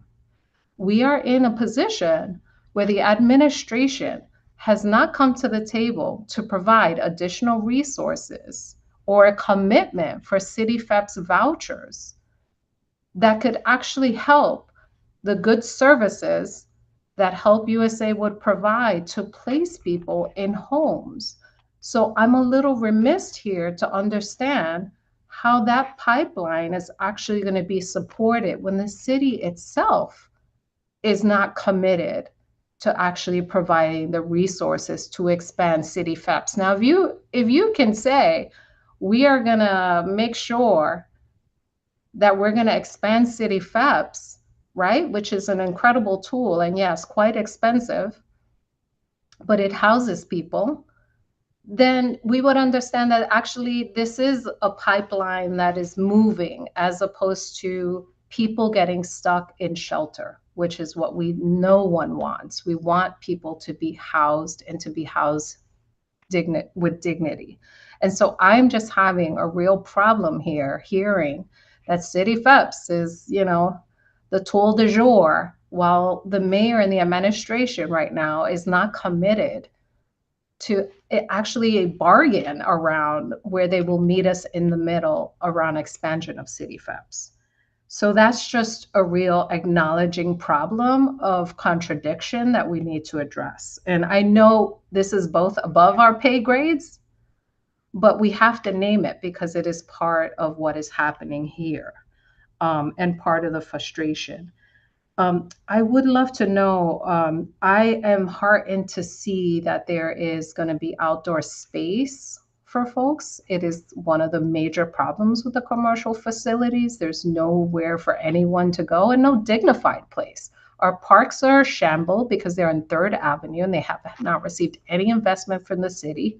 We were able to finally get investment, but those parks are going to be in development for 3 or 4 years. There's nowhere for people to hang out in dignified places. So I'm glad to see that there is going to be a thought of outside space and potentially recreational space within the building itself. I hope that is dignified. It's very hard to understand the dignity within the building looking at bare walls. Like, are we looking at like weird cots with like, is there a place for people to store their personal items? Like, what does that dignity look like inside the facility? So maybe David, you can show us like what it looks like in other places, because you leave it to my imagination and it doesn't look pretty. And it certainly doesn't look dignified. So I'd like to know more about what that looks like inside. I'm understanding that you're 58 staff I would love to understand like how the breakdown, let's say the 28 staff that are there during the day, if 6 of those staff are operational, what are the categories of functionalities for the other staff? And then, I'm sorry, I'm just going to throw out all my questions because I already took too much time and the community wants to talk. I would like to know how you're going to manage waste for the building. This has been a pain point with many other facilities. And also the cab situation. I was never informed that I would be making nominations or receiving them. We are happy to do that because we want to facilitate community involvement and engagement in everything we can. However, it does beg a question around community outreach and how DHS should be taking that on. Y'all put out your provider, you should have a flyer with a clear process doing community outreach to members and not provide that burden to us as a community. So I hope that this meeting that was set on Friday that I did not know about will be clear about the assets that DHS is going to be bringing to the table and not assume that we are going to have to develop both a process and a flyer, do the engagement and outreach again, all without any support. So I hope the assumption there is that we're partners here, but you are bringing the assets as a multi-million-dollar agency, if not billions. Oh, good grief. I had so many other questions that I think I have lost track of because I've gotten on my soapbox. So again, I'm sorry, David, you were going to jump in and maybe talk to us a little bit more about the material about the staffing, how people are living in the facility. I'm sad to hear that we're getting a one delivery of 3 meals a day. That feels so institutional, impersonal, not the healthiest, probably not good. Will people get snacks like humans want and need during the day? I think we want as much dignity as possible. Thank you, Councilmember Lavilas. I really appreciate your human focus, your person-centered approach, as we call it. So I have 4 questions here that I want to address. The first is about the dorms. You're right, it's an empty space. There is not furniture in there yet. Happy to take more pictures when the furniture is there, which probably would be end of July, early August, we think. We're working with a company, I'll name them, they're called Folio. They're very good. They provided furniture at some of our other sites, and we're happy with their product. So again, I'm happy to come back or somehow, have pictures when the rooms are furnished and when the facility is furnished. That's the first thing. The second thing, staffing. So yes, during the day, there are 6 operational staff that'll manage the bed, that'll manage the bed management, forgive me, and some other basic operational things. But during the day is when we have the majority of staff are there. So guys coming in and coming back, they're coming to seeing, so they're seeing their case manager, they're seeing their housing specialist, they're coming in having a meal, they're seeing the kitchen staff. So operationally, we need the least amount of staff during the 8 to 4 shift because we have the social service and the leadership staff on site most of the time during the day. Leadership staff will also be working some evening shifts as well. So during the evening is when, like I said, we're operationally staffed heavy because that's when most folks are in the facility and they're not sleeping. Between 4 and 12 is when guys are coming back from their jobs, or they're coming back from job training, or just kind of returning back to their lives, coming home at 8 o'clock or whatever, right? You mentioned food, council member. We are working with a food vendor that we're happy with. We have fired food vendors in the past at some of our other facilities, to be perfectly blunt. And we found a couple of food vendors. We work with, right now we're working with 2, maybe 3 at our other sites in which we don't have a full service kitchen. Just sidebar, we prefer a full service kitchen because the quality of the food is better. You're absolutely right. Can I ask, you mentioned staffing, but I didn't, you mentioned food folks, case managers. Yes. Can you tell me, like, how many case managers, how many of those like primary functions are distributed within the 28? Sure. I don't have the line-by-line staffing model in front of me. And again, I'm happy to have follow-up sometime next month to provide even a higher level of minutia or detail. What Aisha's reminding me of, that we have 7 case managers on, yeah. I prefer, until I have the document in front of me, we do have an approved budget and we can speak to that. I just don't have it in front of me right now. That's fine. So like, You can get like I back said, to that. happy to come back with pictures when the facility is furnished, with more specific discussion about staffing patterns and all of that.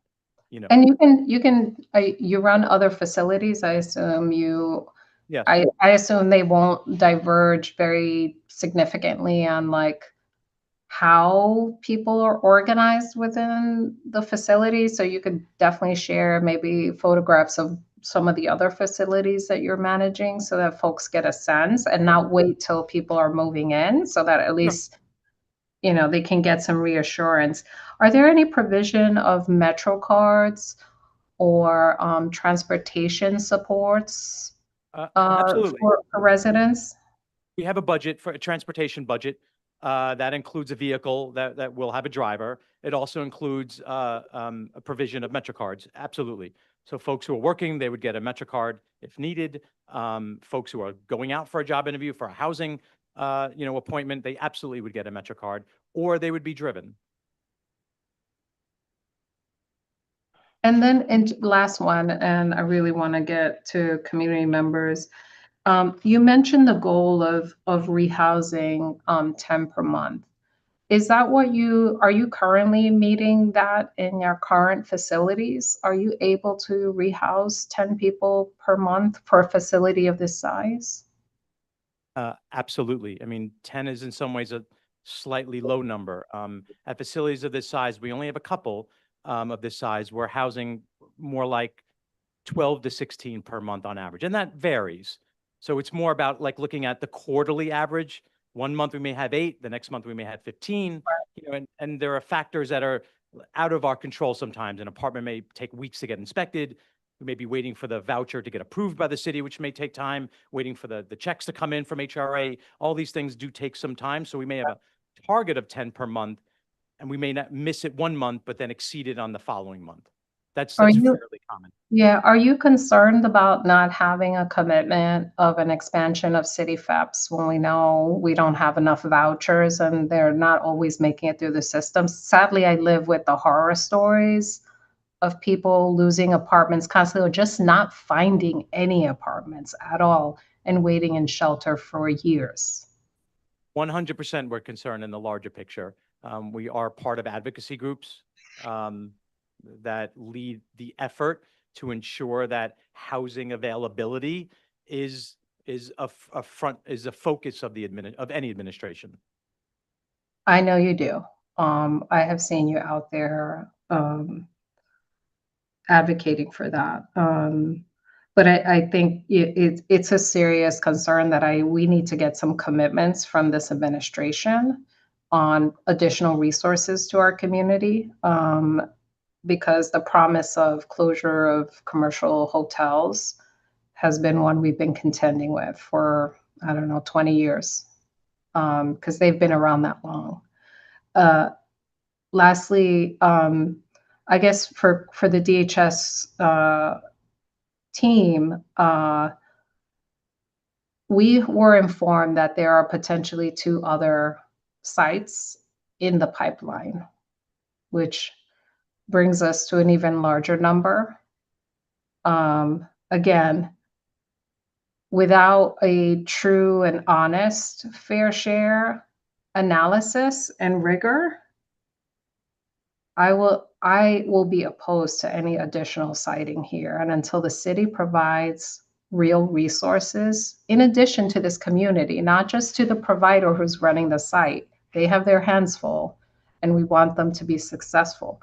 But our community, surrounding community, absorbs the need for additional supports. And we are not provided adequate resources. Our local providers are not provided additional resources for the additional intake of just having new people in our neighborhood. And we want to be able to do that. And so I just have to say again, we must rethink how we are doing this and really provide the additional resources that communities who are welcoming like ours deserve, because we don't want to turn people away. We want to make sure everyone gets housed and is housed with dignity, and that we get the resources, quite frankly, that people deserve and our community members deserve. So I'm going to stop soapboxing. I thank you for your time. You will continue to receive communication from our office, and we will talk further on all those other pieces.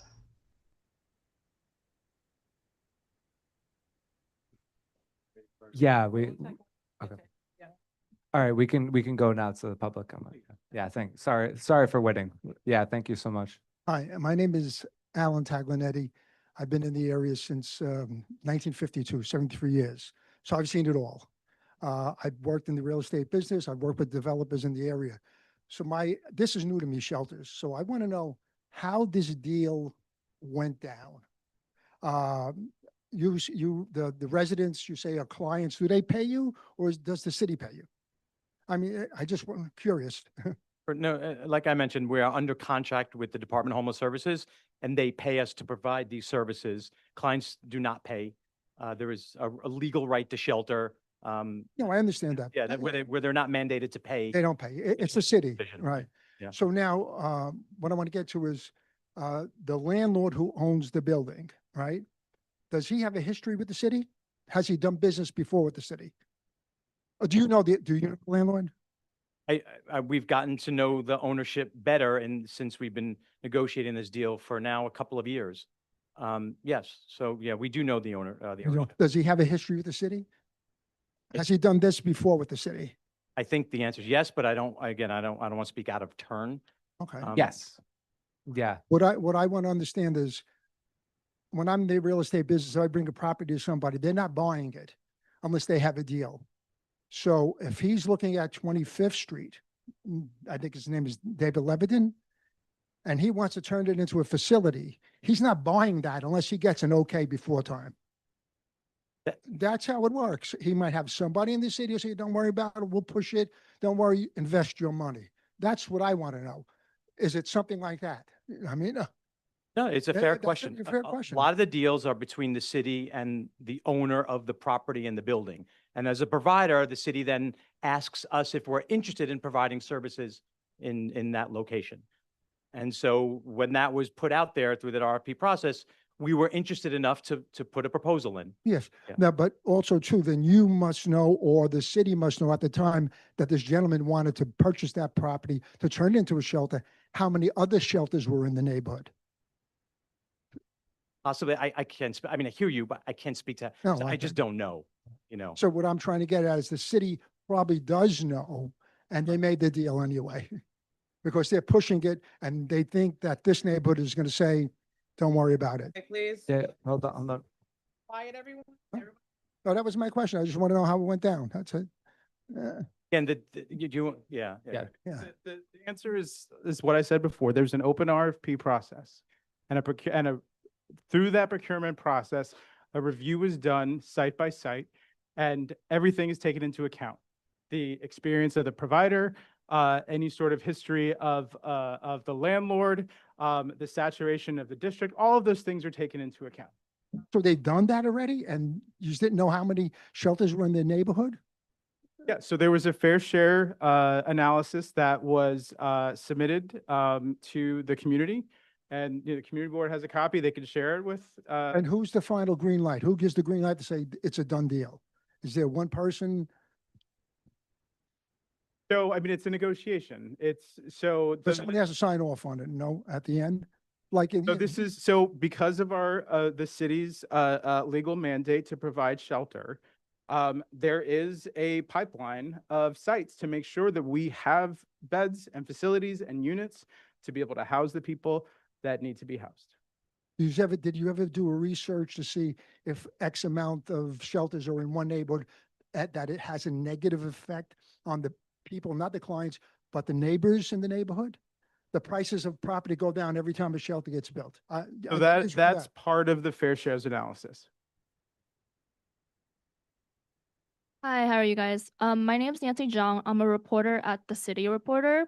I have a few questions and they're pretty straightforward. So I kind of just want a yes or no answer from DHS, from Help USA, from Martha, who is not in the room right now, and also from Alexa. So some of the constituents that I've been speaking to have told me that they've been doing outreach with you guys for over a year now. Were you aware from like kind of the beginning that many of the community members opposed the building of the shelter? Just a yes or no answer. DHS? Yes. Okay. Help USA? Yes, I suppose. Alexa, were you aware? Of course, I'm aware. Okay, and again, it's some of them have said that it's taken over a year for them to hear back. So if you've known for over a year, why has it taken so long for some of you to show your faces at meetings? Or no, please don't clap.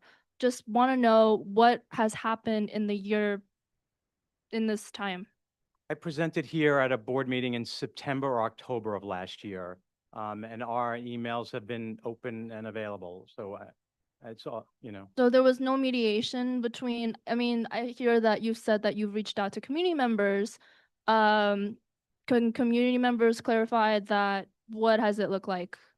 Has it been like a, hey, let's talk, or like a, this is going to happen and you don't really get a say in it? Anyone?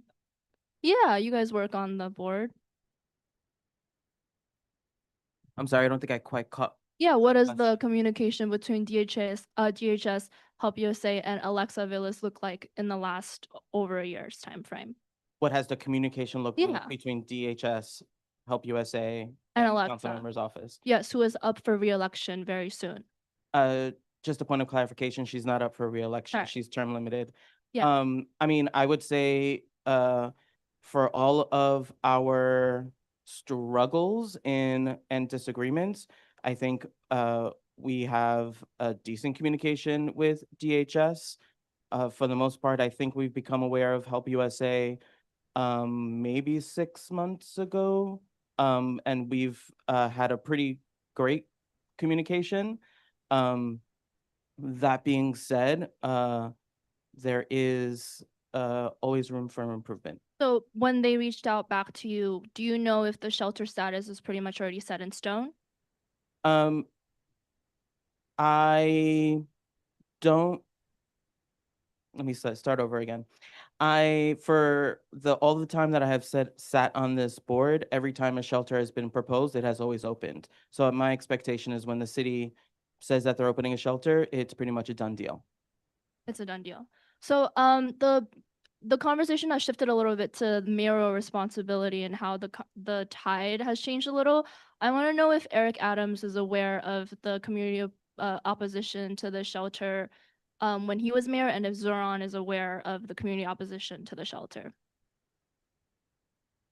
If I can interject, my name is Sam Sierra. I'm the Sergeant at Arms. I think our questions have deviated somewhat from where we are supposed to be. It's just a yes or no answer. I just want a yes or no answer. We appreciate Sunset Park paper. Yeah. But we have to This stay on is top not of. a press conference right now. Thank you, I thank just you. wanna know. Just- I yeah, s- well, I let's suggest you answer go to the next one. We'll answer this final question and then move on. You're going to have to ask Eric Adams that question. But yes, we work for deputy mayor, and they are aware of the DHS pipeline. So I never got an answer from Alexa about why it took Councilmember Vilas. sorry, yeah. About Yeah. why it took so long. Yeah, you are more than welcome to reach out to our office Yeah. to get No, the information. sorry. Hold on, can you? You're No, fully no. You're here. gonna let me, finish because this is not a conversation of, yeah, exactly. So you are more than welcome to come to our office and reach out. I'm happy to provide all the public engagement that has happened along with our discussion with the prior administration and the current administration. And that will answer all your questions. Councilmember, this is an open. Sorry, I'm forum. gonna pause you here. Hold So, on, stop for a second. We have been very gracious about allowing press to ask questions. As you can see, there's a long line of community members here wishing to speak. So I'm going to ask if you have questions specifically for us, for DHS, or for the council member to please direct it to them. And I would like to move on to hear from the community. Sure. Thank you.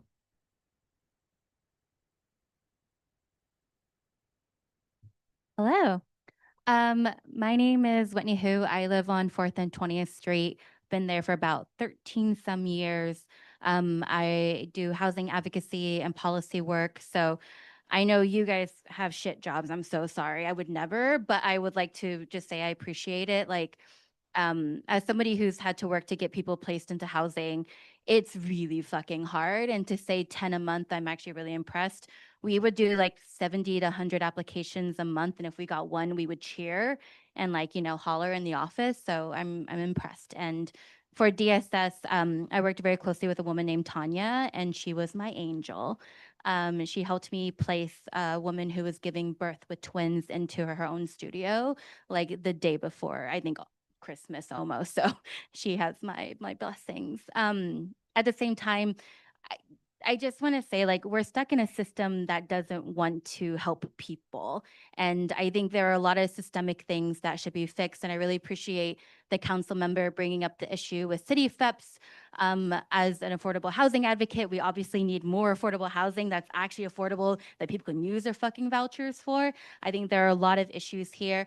I think as a community member, I'm really interested in how to move forward now and how to, I think, create a model that works for the community and for shelter residents and, may I say, my new neighbors. I have two questions.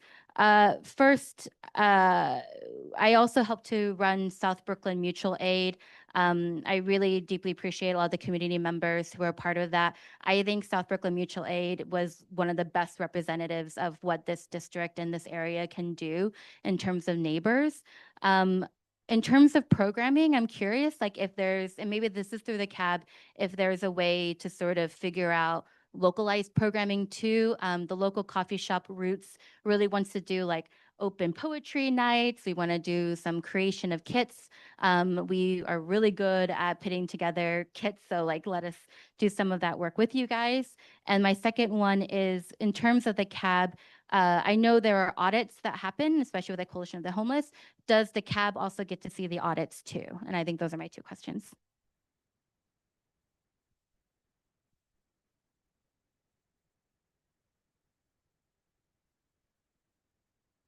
I don't, I want to answer as truthfully as possible. I don't know, I don't quite know the answer to that. I do, not everything, so we do, there is obviously social service law and things that we're required to maintain a certain amount of confidentiality.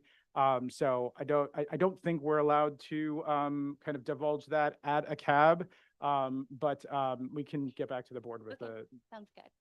Great, thank you.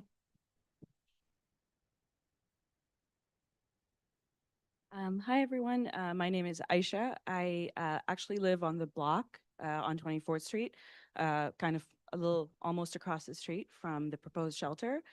I think there's a lot of voices here that purport to speak for our community.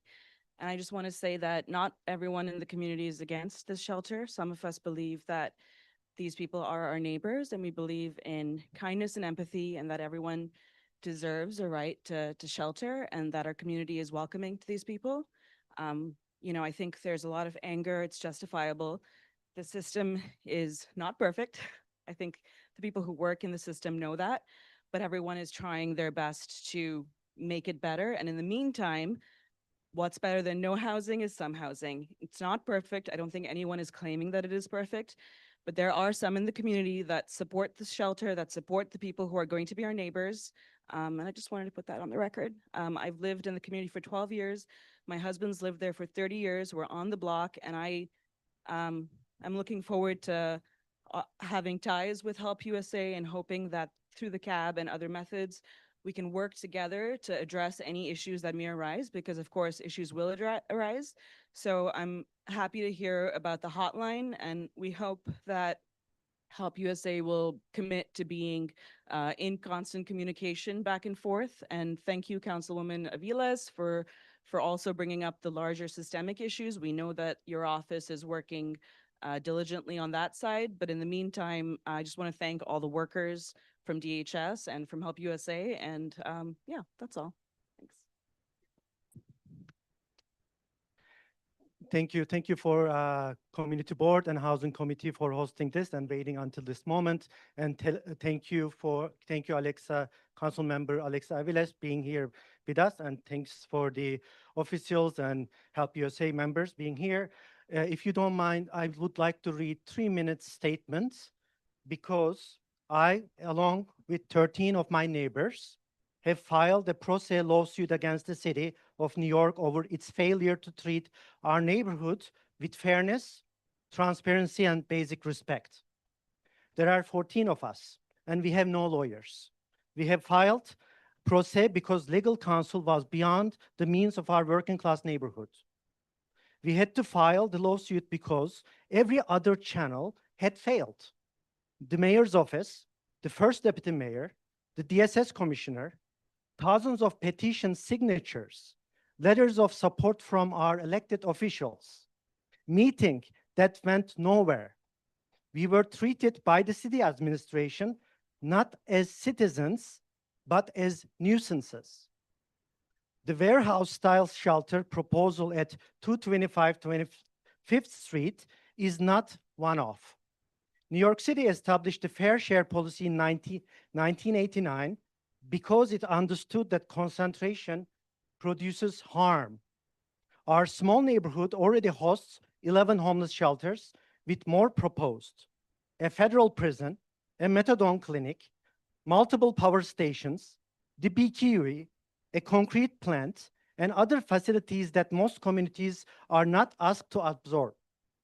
We are not refusing our share. We have carried it over many times. We have been ignored by the city administration. We are asking the city to conduct a real review of the 225 25th Street proposal, the fair share process, the DSS's conduct, and the relationship among the city, the developer, and the shelter operator. I'm an immigrant. I'm an artist. I'm a professor at Purchase College. My academic work focuses on borders, state violence, displacement, and extractive capitalism. When I moved to North Sunset Park, the community was immediately welcoming, but the conditions of unhoused people in shelters already concentrated here were impossible to ignore. Many living in hotel shelters are pushed out during the day and left with nowhere to go. The structural failure of this country is visible on our streets every day. My daily routine now includes cleaning up empty bottles, discarded needles, garbage, and sometimes human waste. When a notorious shelter developer purchased a nearby industrial building, I began studying the shelter system closely. Of course, we need more housing and more support for the unhoused. But congregate shelters are appropriate neither for the people living in them, nor for the neighborhoods forced to absorb them. The more I learned, the more I become. The process is steered by a handful of developers. DSS officials are opaque and dismissive. In working class neighborhoods like Harlem, Chinatown, parts of Bronx and Queens, now ours, the city behaves as if the decision has already been made. Over the past decade, New York City has spent roughly $25 billion on homeless services. Through my academic and artistic work, I have studied how the state manages social instituted tree containment. That's 3 minutes, so if you could wrap up in the next I will wrap up. 15 seconds. Thank you. 2 more minutes, Thanks. please. Thank you. No, not. Sorry, if you could just wrap up. in We about want to get to the rest of the people that speak. All right. So is this intentional incompetence? Perhaps we should call it performative dumbness. DSS bureaucrats appear well-trained and compassionate. The problem is not their capability, education, or experience. And yet, again and again, they act as if their hands are tied. Responsibility is diffused. No one knows what's going on. Decisions disappear into process. Strategic oversight is offloaded to contractors and consultants who dictate what needs to be done. The answer to the public is always no, while the machinery of the deal moves forward. This is why we sued the city. The lawsuit is not about one building. It's about the kind of city we are becoming. Thank you.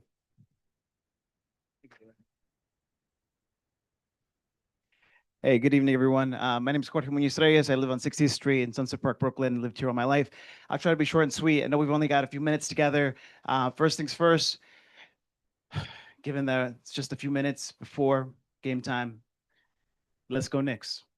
God bless. First things first. Secondly, the reason I'm here, the same reason all of you, is because I heard there was a meeting supposed to happen here about the shelter. My comment and question is very simple. So first and foremost, I follower of Jesus Christ. I go to church on 21st Street, 4th, 5th Avenue. I've been going there a lot recently. St. John's the Evangelist. We've been talking a lot about housing over there for a couple reasons, but this shelter project and any serious organized effort to take care of people who are struggling and down on their luck is a noble effort. However, that should be distinguished from the predatory scam that these government actors are trying to put together. I applaud my neighbors who put together that research document that shows that this is really clearly a real estate scam that has been in development for a long time. I would encourage anyone who's serious about housing to and this is actually my question, why aren't they looking at other available spaces? For example, in my lifetime, the most successful anti-homelessness effort and pro-housing effort I ever saw was a spot called Turning Point that actually helped people in Sunset Park and gave them a bed. What I saw the government do is shut down Turning Point, and now that spot on 50th Street is sitting there empty, and now they're acting over here like they can't find spots. They're acting over here like they can't find spots, and then the Brooklyn Public Library temporary spot is sitting there empty. Now, they have the space, the government is incompetent. That's number one. Number two, the Democratic Socialists in power, Mayor Mamdani and Alexa Vilas, can do different. They got to start relocating this shelter. And then finally, number two, last not least, if you're serious about housing, St. John's the Evangelist and St. Rocco's Church, more than 100 neighbors are uniting this Sunday at 2 o'clock at St. Rocco's, not far from this shelter, and we're asking for housing because there's another scam that they're trying to pull over there too, where they're trying to take the church land and put mostly unaffordable housing and try to divide and conquer us like they've been doing for too long. Well, I'm fed up with it. I hope you are too. I hope you come Sunday at 2 o'clock. And by the way, if you want to join the more than 100 people that have already signed this letter, I'm going to ask my friend Maria Roca. Where's she? Well, okay, you see right there, little Miss Maria Roca in the back? She got a letter over there. You can add your signature. I hope you do so. Let's go Knicks. My name is Mohammed. I live on 27th Street. I just want to start by saying we have a very diverse community and we welcome everybody. But what are you guys going to do about the obvious risk of violence and drugs? This is not a women's and kids shelter. This is a men's shelter. How many of these people are going to be cycled out of prisons? And is that area going to be less secure than this room? I can't speak to cycling from prison to this But shelter. there will obviously be people cycled from prisons into these shelters, Possible. specifically this one. Not just possible, but definite. I can't say that. We don't control the intake. And We have an area where it's mostly families and children. And instead of, I think a woman and children's shelter would be something people would be more outgoing to. But the fact that you're about to put 200 men into this area that will most likely bring more violence and drugs into the community is just unacceptable. So how do you stand on that? I don't know that I fully agree with that statement. If I can, I'll be blunt. I Is don't. this room going to be more secure than that shelter? So in terms of secure the shelter, the answer is yes. We will have safety staff 24/7. We'll have residential aides 24/7. Got like a guard at the door, or what? Oh, wait, How does that like work? like the PowerPoint here, it's a staffing model that ensures that we Staffing meet model. state standards. But you of can't certain- do I- anything sir, if I may. anyone's. Sir, I hear if you could I- just please let I him hear answer the you. question. Thank you. I hear your frustration and concern. We have a staffing model that'll meet state requirements, because if it didn't, then we would not allow to operate it. And the minimum is within the staffing pattern that I presented here tonight. Now, having said that, will there be some guys that have been imprisoned at the shelter? Probably. I can't answer that with any certainty. We have men's shelters. About drug addicts? If I may, sir, we have shelters on Ward's Island in which we do have folks that have come from jail or prison because it's not in a residential neighborhood. So there aren't residential concerns. So we house many of those folks in those facilities. So we're hopeful, if I may, that our partners at DHS will not be referring folks that have forensic history into this facility. I've been in this neighborhood about 15 years. and I've watched this neighborhood change. And a lot of us don't want to take a back step. Understood. We want to move forward. Understood. Absolutely. So can you guarantee that these places will be secure for us? It'll be as secure as we can secure with our Secure as staffing you can model. make it. 100%. Absolutely. So what counts as secure as you can make it? I just got some people in there helping with job training and a security guard who doesn't even have I a presented in computer. here, and again, happy to have another conversation even before we open, maybe next month or so, we can drill into some more details of what that specifically looks like. I talked about our good Okay. neighbor policy. I talked about rounds outside the facility that we would be conducting. I talked Right, about but putting up, it's a big if I may, sir, I talked about constructing a fence that separates the public sidewalk from the private open space that the building has, which I think would be a good buffer, so guys can hang out outside without being in the public But space. like you said, it's their right to be on the street. It if is, they of course want it to is. be. They have to go like any And of are us. we gonna stand for that? That there's gonna be people When with someone's guns walking to and the drugs subway to and go to their violence? job. Not just to the subway, to the corner store, to the deli, no, I'm not suggesting a prison. I'm suggesting a safe environment for Understood. the families that live in this community. Understood. Because we have children, we have women, and 200 men that you're just going to push into this one area. It's going to be unsafe inside the shelter, but it's also going to bring unsafety outside the shelter. And I think that's what everyone is really concerned about. And if you can't tackle it once this thing opens and it starts turning into a problem, the people in this community are going to make it even more of a problem. I just want to say that. Thank Understood. you. I hear you. Yeah.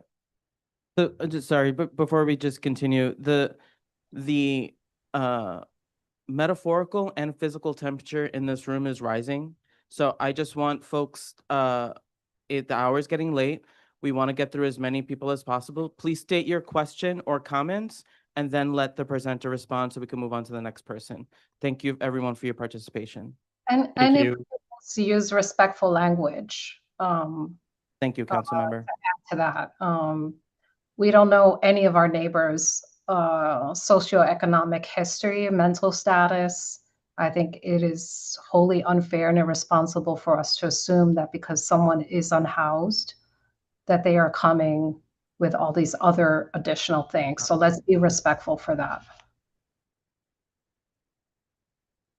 Thank you. Thank you everyone for being here. Thank you, community board. Thank you, council member. Thank you, Help USA, city staff. And thank you, neighbors. It's nice to see people. My name is Rahul. I live on 30th Street. I've been here for a few years and I really love the neighborhood. I feel like it's a very warm and welcoming place. I walk by this site all the time. I take the train from 25th Street. I go to Greenwood all the time. And I just want to say I am in favor of this shelter.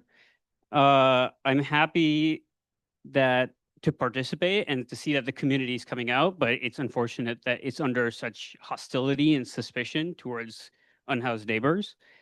I think having a purpose-built shelter as opposed to all the converted hotel shelters that we have is a good step and gives people the opportunity to have stability to move forward and build a better life for themselves. I also think for the neighborhood to start off with such hostility and suspicion and to dislike and see people as problematic simply because they're unhoused is just setting us up for a place where the residents of this shelter see us as unwelcoming, which only fosters less care in the neighborhood. If we were to open up and welcome these people as we do to most people in this neighborhood, I think they will invest in this neighborhood and we will all work to make our neighborhood much better. My question is the cab the sort of only way for neighbors to get involved in the shelter? Are there other ways to work with the people who will be working at the shelter and participate in like programming or like a community garden or things like that to build community? So my answer is yes. Our city partners are looking intently at me. We want to be good partners, of course. We want to be an open book to as much as we legally and respectfully can. What that can look like specifically, I'm not quite sure because there isn't a specific template outside of the cab. Now, having said that, we've had shelters on the Upper West Side. We have a shelter we just opened off of Central Park West last year, and we've had tremendous response of folks that are interested in volunteering at certain times of year or donating clothes, and we're wide open to any and all of that as much as, as much as what can work. Yes, I think open and clear communication about welcoming volunteering and donations would really help and build a conversation. Thank you so much. I appreciate that. Thank you. And just quickly for a point of clarification, the Upper West Side, was that actually the initiative with the Open Hearts? Is that the organization? I'm just curious if it gives us an example of like organizations that have done this kind of, community building, so that we could look to or reach out to, because I know there's the Open Hearts Initiative. Is that the? No, or you're not allowed? Doesn't to sound say? familiar. No, Oh, it doesn't sound familiar. Okay, I actually 'cause don't know. There's but- the Upper West Side group that does that. Because I think that's really important for us to see examples and of community groups and organizations that have done this kind of work, and then we could see what their models are and help to work towards that. Yeah, so Open Hearts Initiative, they have not partnered specifically with Help USA, but with other shelter providers. There are opportunities for not-for-profits or individuals to volunteer. The shelters usually create a memorandums of understandings, and there's linkages. There are a vast array of opportunities, maybe recreation, gardening, whatever, neighborhood beautification. So there's a lot of different opportunities. If people do want to partner and support, we welcome that. Thank you. Hi, my name is Leah Hauser. I lived in South Slope for about 4.5 years and now currently reside in Sunset Park for 3 going on 4 years. I want to say thank you to everyone for being here on this very humid day. And not what this meeting is about, but let the record show there should probably be air conditioning and HVAC in this room. You set me up very well. Besides being a community member, I actually work very closely with Open Hearts Initiative at a shelter in Midwood where I attended college. I attended University of Brooklyn College for 4 years. So that is a community that I still am a part of. I work with Open Hearts to do creative outlet work and provide community and company for people who are unhoused or unhoused neighbors. And if I may say that the thing that becomes clearest when you actually interact with, speak to, and engage with homeless individuals is that you are incredibly similar to them. Most Americans are living paycheck to paycheck. And I can speak personally as someone who has been through many personal crises. If not for my personal privileges and circumstances, homelessness would be an option away for myself. There are many, many factors that lead into a person landing in a prison. So I think I wanted to also thank Councilmember Aviles for mentioning the humanity that we should be speaking about these neighbors with.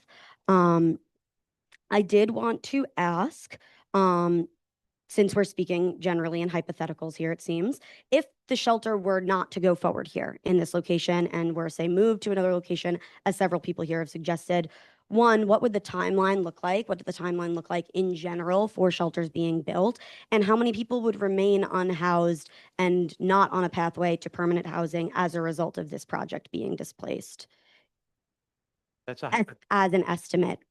hypothetical that's hard to answer. It felt like we were dealing in hypotheticals earlier, so Understood, yeah. I felt that it was a precedent set, but if you don't feel comfortable answering, that's Not that I totally feel fine. comfortable. I just want to make sure I attend to your question. So you're saying that if this facility were not to open, how potentially would it delay a housing placement for someone who otherwise would have been housed in this facility? Yes, and then placed into permanent housing. That's a Given that you're saying about 10 people a month would be housed. here in academia. That's a very good question. That's a good counterfactual question. I've never thought of it quite from that vantage point. It would be longer, no doubt, I think. And okay, a follow-up then, perhaps less number driven, because I too don't enjoy math or hypotheticals.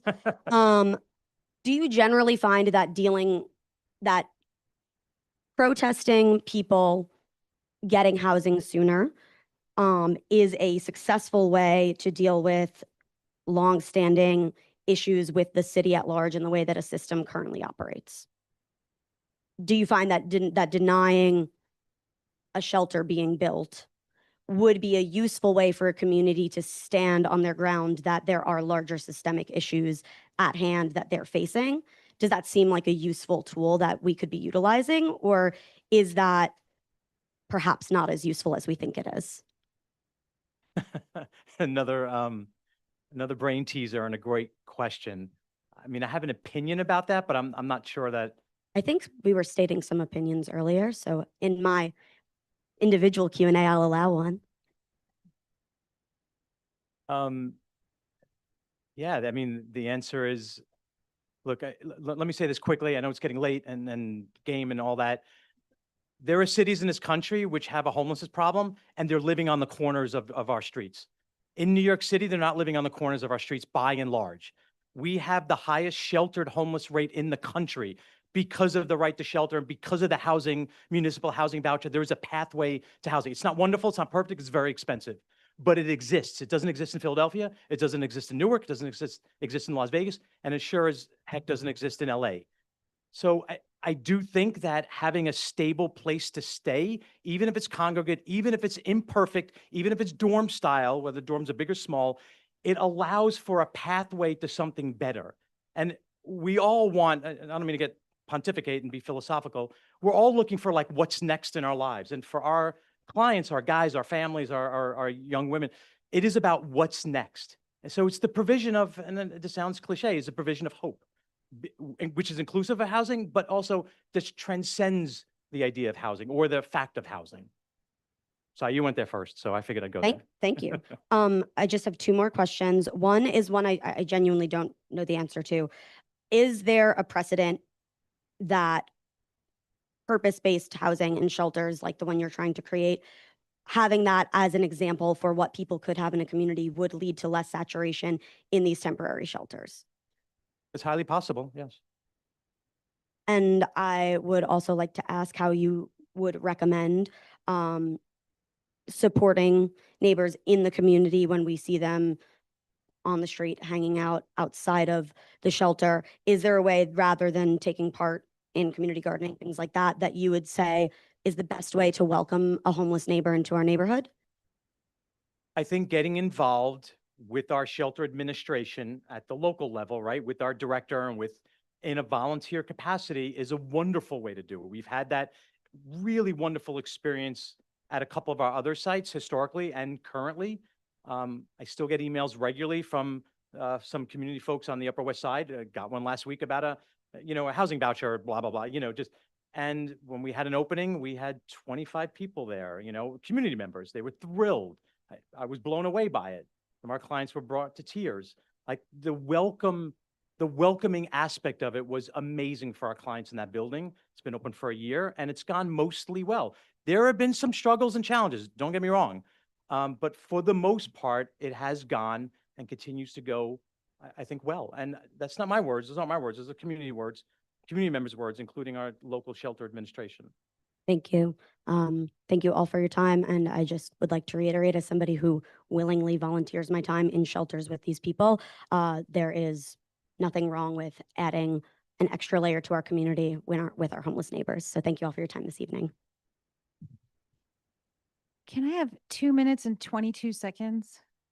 Sure. How about 2:30 and I won't take it all? My name is Kiki. I've lived in District 38 since 2001 after some big thing happened in my neighborhood and I crossed the river to come here and I haven't left. I live in Red Hook, but I've worked in this neighborhood in funeral service and at the cemetery for many years, alone at night with dead bodies on 4th Avenue. And there have been homeless shelters here and nothing terrible has happened to me. So I would like to just give a couple of remarks. I care deeply both about this neighborhood and the people we're discussing. Through my outreach work with the Street Homeless Advocacy Project, and that's in partnership with DHS and the Joint Command Center, that central way that placements come through and are identified as needing mental health services, substance use services, low density, low barrier, no curfew, depending on what people need. I'm doing research at Columbia University where I'm a student. I'm 47 years old on a scholarship, so I'm not like 12 at Columbia College here. I'm taking it seriously.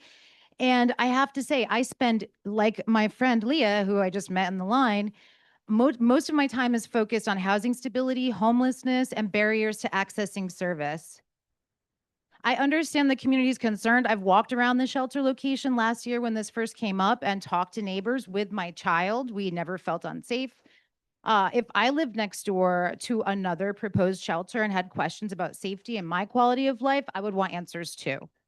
I understand, though, the difficult work the city providers, outreach teams, and shelter staff do every day because I've worked alongside both the people seeking help and the people providing it. One of the most common things I hear is, I don't want to go into a shelter. You might ask why. Because of this, people remain outdoors in life-threatening conditions. We saw this past winter in Mom Donnie's first however many days in office. I've sat on sidewalks and on trains trying to convince people to accept help, and sometimes it takes weeks or months before building that trust to have someone come inside. We are living through a housing crisis unlike anything any of us have ever seen. Alexa is right to push towards the city to open up eminent domain or something. The administration needs to do this. People prefer smaller, lower density settings with strong wraparound services. That's why safe haven and stabilization sites are often so successful. And this site, I found out tonight, is a maximum of 9 or an average of 11 people in a room. That's low density. That's not Wards Island in a room with 100 people. Okay, none of you would ever make it one night. I dare you to stay at Wards Island, but they won't let you in if you're a woman, but that's okay. I'd love a site visit, but I'm not allowed. For my 5 years doing this, sorry, I tried to make a homeless placement today with the JCC for a single adult male. There's nothing available. So what happens here?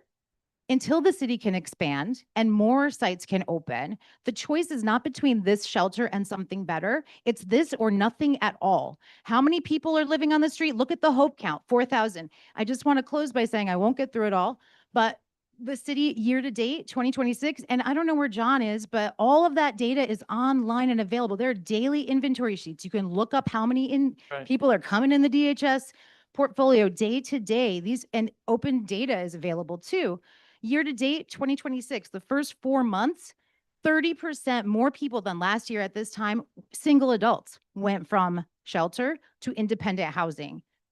But that means that all those services from the providers who are not these guys, I don't know who's running all these shelters that are doing it poorly and don't engage you guys and don't engage people.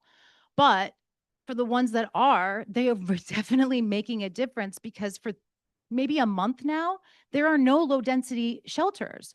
And a lot of the times folks who need, because they have PTSD, because they're previously incarcerated, that's a horrible way to live. And then you'd rather live on the street than be in the shelter. So all that to say is that I think there's a way for everyone to find some way to participate as a community member, whether it's like bringing art, something that's safe, figuring it out.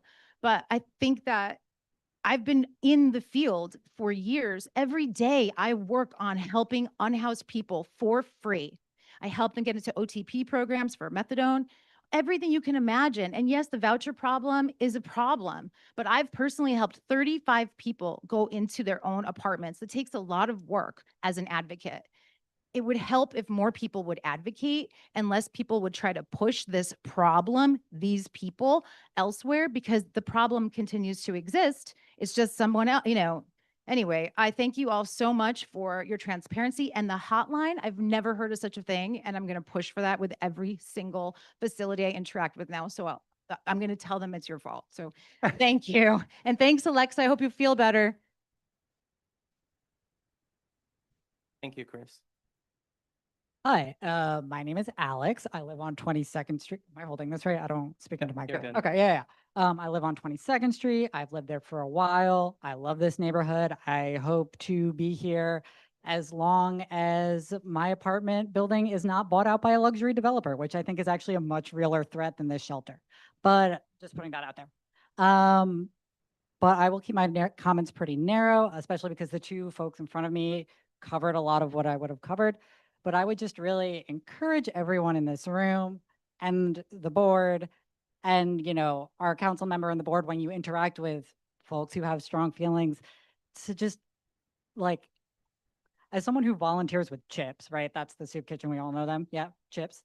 And as someone who has worked in a professional capacity with families experiencing severe housing insecurity, I have been really, I think, just kind of struck by the consistent othering rhetoric that has been in this room, has been in the flyering on my blog, and has been in like certain like emails and Instagram things that I've seen. You know, what do you mean you want a day-to-day rundown of what they do? Does anybody ask you when you brush your teeth? Like, you know, you need to remember, like, this is not a carceral thing. People are in this shelter where it's employable people because they are people who fell on hard times. They are there because they are poor. They are there because the city does not do shit for people in terms of housing. They're not there because they're bad people, and they're not there because they committed a crime. You don't need to worry about security. Like, we have 10 shelters in this neighborhood. And has shit happened? It hasn't.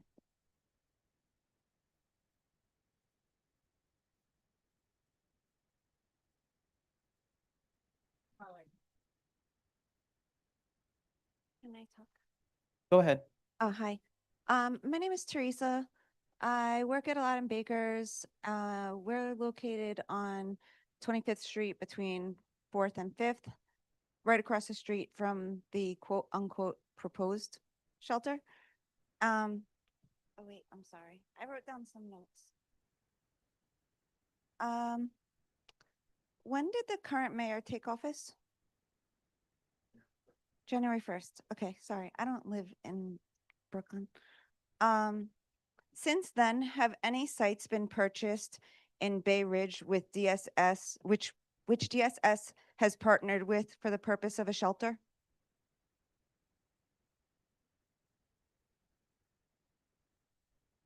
So DSS, DHS does not source or acquire sites.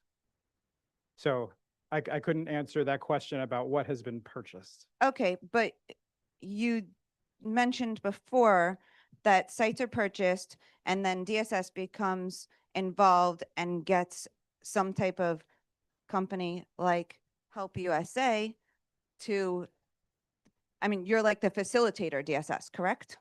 So what happens when people are interested in submitting a proposal for a potential site, it's a provider that teams up with a landlord and offers a proposal for consideration. Have any proposals for consideration been submitted with regard to Bay Ridge and a shelter? Since the January beginning of the 1st. year, I can't answer that question. I don't know. Okay.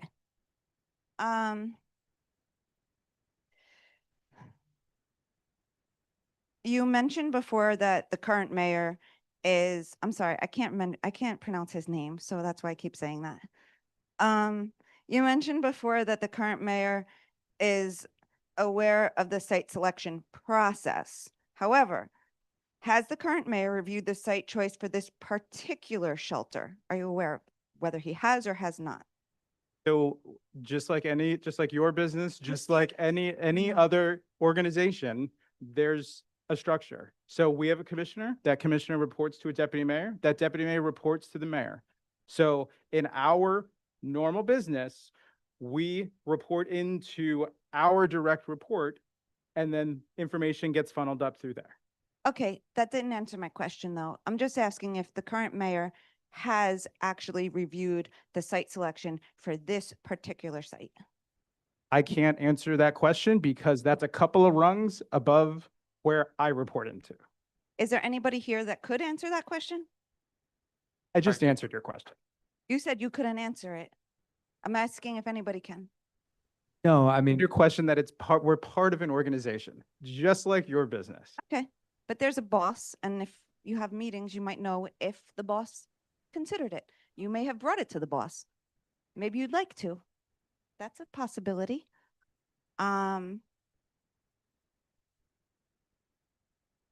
You said that there's going to be 22 employees present within a 24-hour period. Did I understand that incorrectly?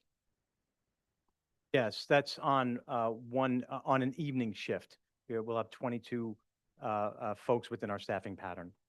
So there was something, a slide that came up that said that there would be 8 employees in 2 different shifts from 4 PM to 8 AM. Is that correct? That's not correct. Let me pull That's it for back up. just security? So total staffing on the day shift, 28, on the evening shift, 22, and on the overnight, 8. That's total staffing. What is considered overnight? If I may, the 12 to 8, 12 a.m. to midnight to 8 a.m. is the overnight shift. Okay, thanks. Just for clarity. So on the day shift, in terms of like residential aides and security, we have 6 on the 8 to 4 shift, 8 a.m. to 4 p.m. On the evening shift, 4 p.m. to midnight, we have 8. And then the overnight shift, midnight to 8 a.m., we have 8. That's specific to safety and like operational staff. I appreciate that. Thank you. Of course.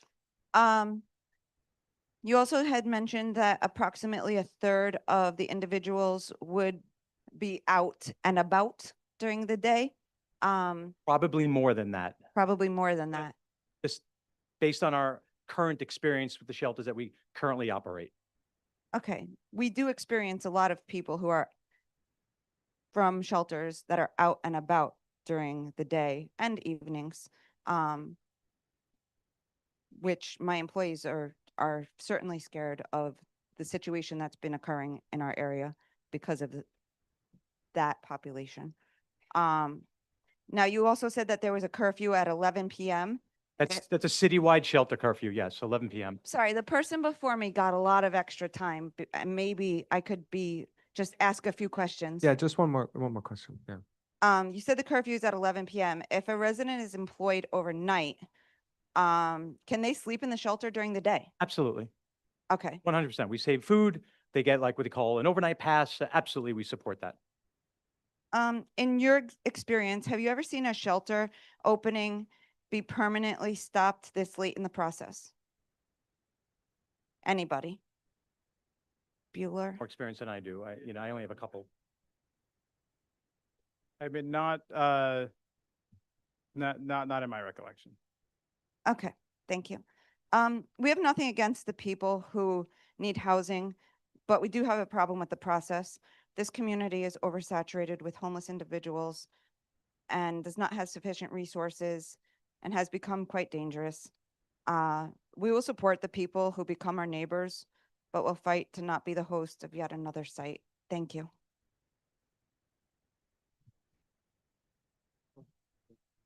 You're a board member. I just want a quick comment, less than a minute because my team is losing. So you guys have a very tough job, yes, but just want to let you guys know that whatever you guys doing to help the homeless veterans, homeless people, not veterans, some of them veterans, continue what you guys doing. Thank you. Just one more. John, you're gonna close us out. Yeah. This is the last. This will be quick. I just want to say thank you for the meeting. Thanks to all the comments. I was moved by a lot of the comments tonight in support of the shelter and in support of the people who are going to be in the shelter. I'm a single man. I have not had a home repeatedly over the last 10 years. Every time I called my parents and I went back to my childhood bedroom and I stayed there until I had a place to stay. Some people don't have that opportunity. I understand the concerns of people in the area. I've spoken to folks over the last several weeks directly door to door. I understand that there are concerns about large groups of people where there's perhaps a need for social services and that can have consequences for the neighborhood in terms of quality of life in general. But this is not, I don't think we should frame these shelters as an inherently or totally negative thing. I think we should treat it as an opportunity for the community to see if the city is providing the service that it is supposed to provide. So the city's providing a service. The challenge is the service being provided adequately and well? And how is the community engaging with the provider and with the shelter in question? So I think the challenge for DHS, and I would say a challenge for the community, for the board, for DHS and the shelter provider would be to make this as engaging as possible, to have transparency, to have a lot of ongoing engagement. I'm glad that there's a CAB. I don't think quarterly private meetings is adequate. So I think we should be working with the shelter provider and with DHS to get an ongoing flow of engagement and information about how people are receiving services and also how they're interacting with the community. And I would challenge community members like myself to engage with the population, with the folks in the shelter, and to see how I can help and how I can be of assistance, while also talking to neighbors and seeing how they're feeling about the situation. So again, I think this is an opportunity for us to try to help the government of New York City work better for people who need government support. And I do believe that housing is a human right and we should be providing it. And I'm glad we're providing it, but we have to provide it in a responsible and high quality way. And that's a challenge that all of us can work together to try to meet. So again, thank you for the spectrum of conversations. And I hope that we can continue this in an ongoing and frequent basis.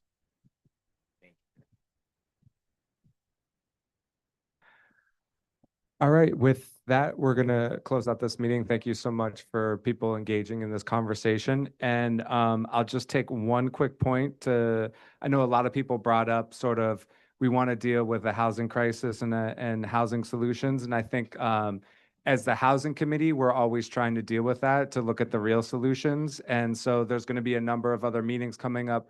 There's rezoning of St. Rocco's, which won't happen in the next couple of months, but maybe in the fall. And I think that's a perfect opportunity for us to promote real housing solutions, as much affordable housing as possible, and to get truly deeply affordable housing. So it's really important that we participate, and there'll be more stuff from the housing committee about, focusing on these other solutions too. Good night. Have a good night,